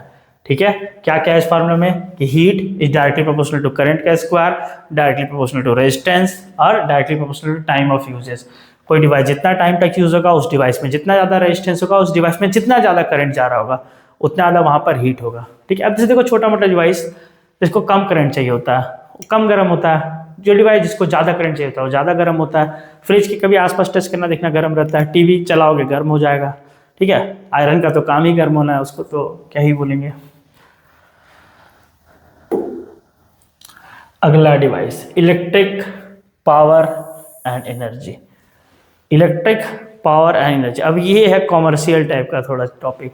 इस टॉपिक में हम लोग बात करेंगे बिजली के बिल के बारे में, कि बिजली का बिल कैलकुलेट कैसे होता है, बिजली का बिल आता कैसे है। शौक लगता है ना बिजली का बिल देख के, खासकर गर्मी के मौसम में एसी चला रहे हैं, पंखा चला रहे हैं, अचानक से देख रहे हैं बिल आ गया, भाई खतरनाक, घर से फोन आ रहा है ना। तो इलेक्ट्रिक पावर क्या है, पावर सबसे पहले क्या होता है ये समझते हैं। पावर क्या होता है, पावर क्या होता है बताओ। पावर होता है capacity of doing work, capacity of doing work, ये होता है ना पावर। पावर इक्वल टू क्या हो जाएगा, वर्क बटा टाइम, वर्क बाय टाइम। थोड़ा अच्छे से लिख देते हैं इसको, पावर क्या होता है, वर्क बाय टाइम। ठीक है, तो किसी डिवाइस को कितने टाइम तक चलाने पर वो कितना एनर्जी, कितना वर्क किया, मतलब कितना एनर्जी को कंज्यूम किया, यही पता चलता है उस डिवाइस के पावर से। जिस डिवाइस जो ज़्यादा पावर का डिवाइस होगा क्या होगा, उसको जितना टाइम चलेंगे वो वर्क डन भी तो ज़्यादा करेगा, ज़्यादा वर्क डन यानी कि ज़्यादा एनर्जी को कंज्यूम करेगा। ठीक है, क्या करेगा, ज़्यादा एनर्जी को कंज्यूम करेगा। कोई डिवाइस जो कि कम पावर का होगा कम पावर एनर्जी को कंज्यूम करेगा। ठीक है, एसी चलाते क्या होता है, ज़्यादा एनर्जी कंज्यूम करता है क्योंकि हाई पावर का डिवाइस है। वो चार्जर चार्ज करते रहते हैं, उससे कुछ होता है, कुछ नहीं होता है, बहुत कम एनर्जी कंज्यूम करता है क्योंकि लो पावर का डिवाइस है। ठीक है, अब यहाँ से पावर का फॉर्मूला थोड़ा हम लोग डिराइव करते हैं। पावर क्या है, power is equal to work by time. और जब पोटेंशियल पढ़ रहे होंगे तो बताए थे हम, V इज इक्वल टू क्या होता है, W बाय क्यू। यहाँ पर V, W is equal to क्या हो जाएगा, V इंटू क्यू हो जाएगा। तो यहाँ पर इसको पुट करते हैं, क्या मिलेगा, P is equal to V Q by T, और I इज इक्वल टू क्या होता था, Q बाई टी। देख रहे हो सब कैसे रिलेट हो रहा है आपस में। I इज इक्वल टू क्या होता है, Q बाई टी। अब यहाँ पर इन दोनों को मिला के क्या बना दिया भाई, P is equal to V I. Formula क्या मिला, power is equal to potential into current. P equal to क्या मिला, अब देखो यहाँ पर कितना फार्मूला बनेगा पावर का, एक क्या मिला VI, एक क्या मिल गया हम लोग को VI। अब V इक्वल टू क्या होता है IR होता है, V इक्वल टू IR पहले से होता है, अब इसके जगह हम IR पुट कर दे तो IR इंटू आई भी हो जाएगा, यानी कि I स्क्वायर R भी एक फार्मूला हो जाएगा। ठीक है, अब देखो ये I स्क्वायर R पहले से हो गया, I स्क्वायर R, अगर इसको हम R बाय आर से मल्टीप्लाई कर दे तो क्या हो जाएगा, ये I square R square by R हो जाएगा, क्या हो जाएगा IR का होल स्क्वायर बाय R। तो इसको हम लोग क्या लिख सकेंगे, इसको हम लोग लिख सकेंगे V स्क्वायर बाय R। तो यहाँ पर देखो कितना फार्मूला मिल गया हम लोग को पावर के लिए, एक V स्क्वायर बाय R, एक P इक्वल टू VI, एक I स्क्वायर R। ठीक है, अगर इसको कहीं पर अच्छे से फ्रेश से लिखे तो हम लिख सकते हैं पावर के लिए क्या क्या formula, P equal to VI, P equal to I square R, एक फार्मूला क्या मिला power equal to V square by R। तो पावर के लिए बहुत सारा फार्मूला हम लोग के पास। ठीक है, अब इस पावर से हम लोग का बिल कैसे कैलकुलेट होता है ये थोड़ा देखते हैं हम लोग।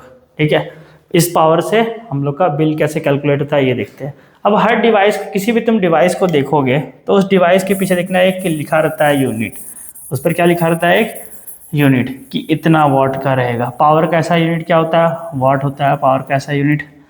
ठीक है, पावर का ऐसा यूनिट क्या है, पावर का एसआई यूनिट होता है वॉट। ठीक है, WATT वॉट। ठीक है, किसी भी डिवाइस के पीछे देखना ऐसे लिखा रहेगा 1500 वॉट, 20 वॉट। चार्जर पे देखे हो कैसे लिखा रहता है 80 वॉट, लड़ता है ना सब आपस में, मेरा चार्जर अच्छा, मेरा चार्जर अच्छा। किसी का 20 वॉट का रहेगा, किसी का 80 वॉट का रहेगा, किसी का, अब तो किसी फ़ोन का हम देखे थे 120 वॉट का चार्जर आ गया भाई, इतना इतना खतरनाक चार्जर हो गया, किस दिन फटा तो फ़ोन भी चल जाएगा साथ में। ठीक है, तो ये बताता है किसी भी डिवाइस, ये जो लिखा रहता है डिवाइस के, ये बताता है उस डिवाइस का पावर रेटिंग। ये क्या बताता है, उस डिवाइस का पावर रेटिंग बताता है। ठीक है, तो हम लोग इससे जान सकते हैं किसी डिवाइस को चलने के लिए कितना चाहिए, कितना वोल्टेज चाहिए, कितना करंट चाहिए। P इक्वल टू VI होता है ना, P बाय I का अगर रेशियो निकालेंगे तो हम लोग को पता चल जाएगा उस डिवाइस को चलने के लिए कितना वोल्टेज चाहिए। ठीक है, उस डिवाइस को चलने के लिए कितना वोल्टेज चाहिए हम लोग को। ठीक है, ये तो हो गया पावर का बात। अब बात करते हैं एनर्जी। एनर्जी यहाँ पे कौन सा, इलेक्ट्रिकल एनर्जी का बात हो रहा है। यहाँ पे कौन सी एनर्जी का बात हो रहा है, इलेक्ट्रिकल एनर्जी का बात हो रहा है। वही इलेक्ट्रिकल एनर्जी जो बिजली के पोल से हमारे घर पर आता है। ठीक है, उस इलेक्ट्रिकल एनर्जी के बेसिस पर ही तो हम लोग बिल देते हैं ना, जितना इलेक्ट्रिकल एनर्जी हम कंज्यूम किए, जितना इलेक्ट्रिसिटी हम लोग कंज्यूम किए उतना ही हम लोग बिल देते हैं। अब वो इलेक्ट्रिकल एनर्जी कैसे कैलकुलेट होता है कि कितना हम लोग कंज्यूम किए, तो जो commercial unit of electrical energy होता है, जो कॉमर्शियल यूनिट है इलेक्ट्रिकल एनर्जी का, वो क्या होता है, कॉमर्शियल यूनिट क्या है, KWH। सुनेंगे क्या होता है KWH, यानी कि किलो वॉट आवर। क्या होता है, किलो वॉट आवर। ये जो मीटर देखते होगे अपने घर पे, इसमें यहाँ पर ना एक लाल सा लाइट होता है, वो देखना हर थोड़ी थोड़ी देर पे ब्लिंक करता है। एक ब्लिंक का मतलब होता है कि एक यूनिट उठा, या किसी किसी में होता है कि 1/10, एक का मतलब क्या हो कि 1/10 यूनिट उठ गया है। तो अगर किसी के घर में क्या हो रहा है, एक यूनिट बिजली, एक यूनिट 1 kWh का जो बिजली है वो अगर कंजप्शन हो गया तो वो एक बार ब्लिंक करता है। ठीक है, अब ये 1 kWh होता क्या है ये देखिए जरा। 1 kWh का मतलब क्या हो, 1 किलोवाट आवर। किलोवाट, 1 किलोवाट कितना होता है, 1000 वाट के बराबर होता है। 1 किलोवाट का मतलब कितना, 1000 वाट। और 1 आवर इक्वल टू कितना हो जाता है, 3600 सेकेंड। ठीक है, तो इसको अगर हम लोग कन्वर्ट करेंगे तो हम लोग क्या देखेंगे, इसको अगर हम लोग कन्वर्ट किए तो हम लोग को देखने मिलेगा कि 1 kWh जो होता है, 1 kWh जो है वो कितना है, 3600 सेकेंड इंटू 1000 वाट, यानी कि इतना वाट सेकेंड, यानी कितना हो गया 3.6 इंटू 10 का पावर 3 2 5 1 6 जूल का एनर्जी। कितना एनर्जी, 3.6 इंटू 10 की पावर 6 जूल का एनर्जी, यानी कि 1 किलोवाट आवर। ये क्या होता है, 1 यूनिट के बराबर होता है। 1 कमर्शियल यूनिट कितना हो गया, 1 कमर्शियल यूनिट जो होता है वो बराबर होता है 1 kWh के। और 1 kWh का मतलब कितना होगा, 3.6 इंटू 10 का पावर 6 जूल एनर्जी। कितना हो गया, 3.6 इंटू 10 का पावर 6 जूल एनर्जी, यानी कि अगर एक यूनिट बिजली का मतलब कितना हुआ, 3.6 इंटू 10 का पावर 6 जूल एनर्जी। ठीक है, और जितना भी किलोवाट उठा है उसको हम लोग अगर जो रेट है उससे मल्टीप्लाई करते हैं तो हम लोग का बिजली का बिल कैलकुलेट हो जाता है। मान लो अगर हम 200 यूनिट बिजली खर्च किए तो उसका बिल कितना होगा, 200 यूनिट जो भी रेट चल रहा होगा, जो भी रेट चल रहा होगा मार्केट में उससे मल्टीप्लाई करेंगे तो हमको मिल जाएगा। और अगर हमको कैलकुलेट करना है कि कितना हम एनर्जी कंजप्शन किए तो 200 यूनिट यानी कि 200 किलोवाट, किलोवाट आवर है, इंटू कर देंगे कितना से 3.6 इंटू 10 का पावर 6 जूल से, तो वहाँ से हमको एनर्जी भी मिल जाएगा कि इतना एनर्जी हम खर्च किए। ठीक है, आई होप कि ये क्लियर हो गया होगा। नेक्स्ट टॉपिक की तरफ बढ़ते हैं। अगला टॉपिक है safety devices in electric circuit. Safety devices in, अब हम लोग इलेक्ट्रिसिटी के बारे में सब कुछ पढ़ लिए, हम लोग पढ़ लिए कैसे क्या यूज़ हो रहा है, पावर क्या है, कैसे बिजली बिल कैलकुलेट हो रहा है, कैसे हीटिंग डिवाइस बन रहा है, क्या पोटेंशियल है, बैटरी क्यों ज़्यादा कम वोल्टेज का यूज़ करते हैं हम लोग। अब हम लोग पढ़ते हैं सेफ्टी डिवाइस के बारे में। ठीक है, सेफ्टी डिवाइस का काम क्या है? सेफ्टी डिवाइस का काम होता है सेफ्टी देना। ठीक है, जैसे कि कौन देता है सेफ्टी हम लोग को, जैसे सेफ्टी कौन कौन देगा? Electric fuse. फ्यूज़ का काम, फ्यूज़ पहले पता है ऐसे एक डिवाइस आता था, एक सिलेंड्रिकल, इसके अंदर टिन जैसा, टिन और किसी का एक एलॉय था, उससे बना हुआ वायर आता था। अब जैसे ही इसमें ना एक लिमिट अमाउंट से ज़्यादा करंट मिलता था तो रेजिस्टेंस बढ़ गया। जैसे एक लिमिट अमाउंट से ज़्यादा जैसे ही करंट होता था तो उसमें हाई करंट की वजह से क्या होता था, ये इसमें हीट बढ़ता था और ये ऐसे ब्रेक कर जाता था और ये सर्किट को ब्रेक कर देता। सर्किट ब्रेक हुआ, किसी भी चीज़ में आग वाग लगने से बच जाता। यहाँ पर दिया हुआ टिन लेड एलॉय से बना होता था, इसका जो मेल्टिंग पॉइंट बहुत लो था, तो जैसे एक लिमिटेड अमाउंट से ज़्यादा करंट उससे फ्लो होता था ना, वो गर्म के होने की वजह से ऐसे मेल्ट करके सर्किट को ब्रेक कर देता था। ठीक है, और ऐसे करके ये हम लोग के इलेक्ट्रिकल डिवाइसेस को, हम लोग के घर के सर्किट को, हम लोग घर के वायरिंग को बचा देता था। ठीक है, अब तो जो मॉडर्न डिवाइस आ गया उसको हम लोग कहते हैं मिनिएचर सर्किट ब्रेकर, एमसीबी। देखिए होगा ऐसा करके एक डिवाइस होता है, उसमें यहाँ पर ना ऐसे लगा रहता है, ये ऊपर रहता है, जैसे कुछ शॉर्ट वर्ट करेगा ये नीचे गिर जाएगा, ये ऐसे रहता है, ऐसे नीचे गिर जाता है। ठीक है, फिर जाके ठीक विक कर दो, इसको ऊपर कर दो, इसको कहते हैं ट्रिप कर गया। ठीक है, तो मिनिएचर सर्किट ब्रेकर में बेसिकली क्या होता है कि उसमें इलेक्ट्रोमैग्नेट लगा होता है। इलेक्ट्रोमैग्नेट लगा होने की वजह से क्या होगा कि जब जैसे एक लिमिटेड अमाउंट ऑफ करंट जितना वहां पर यूज होना चाहिए, जिस हिसाब से उसको बनाया गया, जितना टॉलरेट करने के लिए बनाया गया, उससे ज़्यादा जैसे ही करंट होता है तो उस इलेक्ट्रोमैग्नेट में जो मैग्नेटिक फील्ड बन रहा है वो स्ट्रॉन्गर, लोगों को पता है कि जितना ज़्यादा करंट उतना ज़्यादा मैग्नेटिक फील्ड बनेगा, उतना ज़्यादा स्ट्रॉन्गर मैग्नेटिक फील्ड बनेगा। तो वो मैग्नेटिक फील्ड स्ट्रांग होता है और उसको नीचे खींच लेता है, जिससे क्या, जैसे वो नीचे आया पूरा सर्किट ब्रेक हो गया। ठीक है, और अर्थिंग, अर्थिंग का मतलब क्या हो गया? ग्राउंडिंग। अर्थिंग क्यों करते हैं हम लोग? देखो हर एक जो ऐसा तुम सर्किट देखोगे, ऐसा घर में एक ऐसा होता है ना, इस तरीके का जो हम लोग का 3 पिन वाला होता है, उसमें ये वाला जो पिन होता है इसमें कोई करंट वरेंट नहीं आता है। जो भी तुम देखोगे जो डिवाइस जो ज़्यादा करंट यूज़ कर रहा है उसमें क्या होता है, एक ऐसा 3 पिन वाला आता है, तो उसमें जो पिन इसमें लगता है वो अर्थिंग के लिए होता है।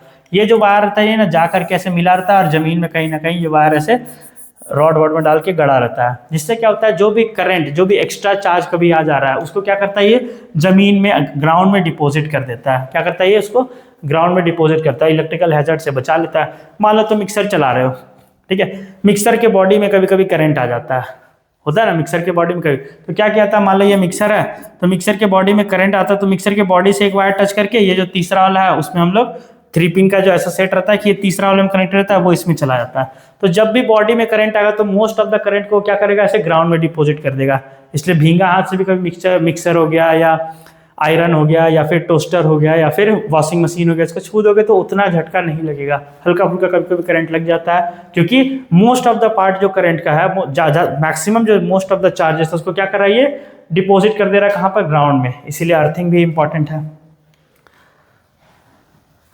इसलिए हम लोग क्या करना चाहिए, कैसे भी किसी भी इलेक्ट्रिकल डिवाइसेस को हम लोग को ऐसे वेट हैंड से नहीं छूना चाहिए या पानी वानी से नहीं साफ ऑफ करना चाहिए। ठीक है, ये तो फिर मीम बन जाएगा, ऐसे लैपटॉप धो दिया गया था, सिमिलरली वैसे तुम भी धुल जाओगे अगर भींगा हाथ से छू दिए तो।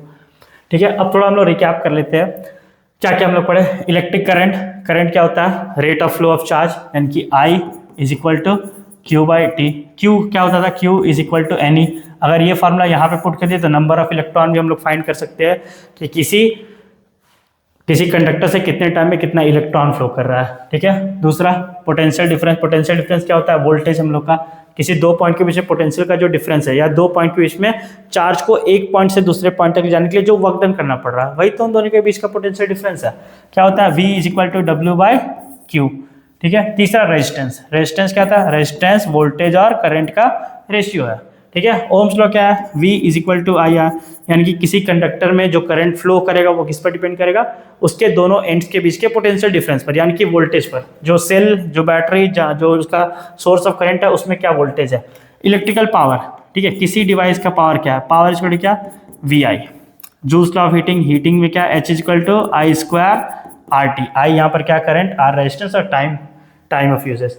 ठीक है, करंट का एसआई यूनिट क्या है, करंट का एसआई यूनिट है एम्पियर, करंट का एसआई यूनिट क्या है एम्पियर, कैपिटल ए से।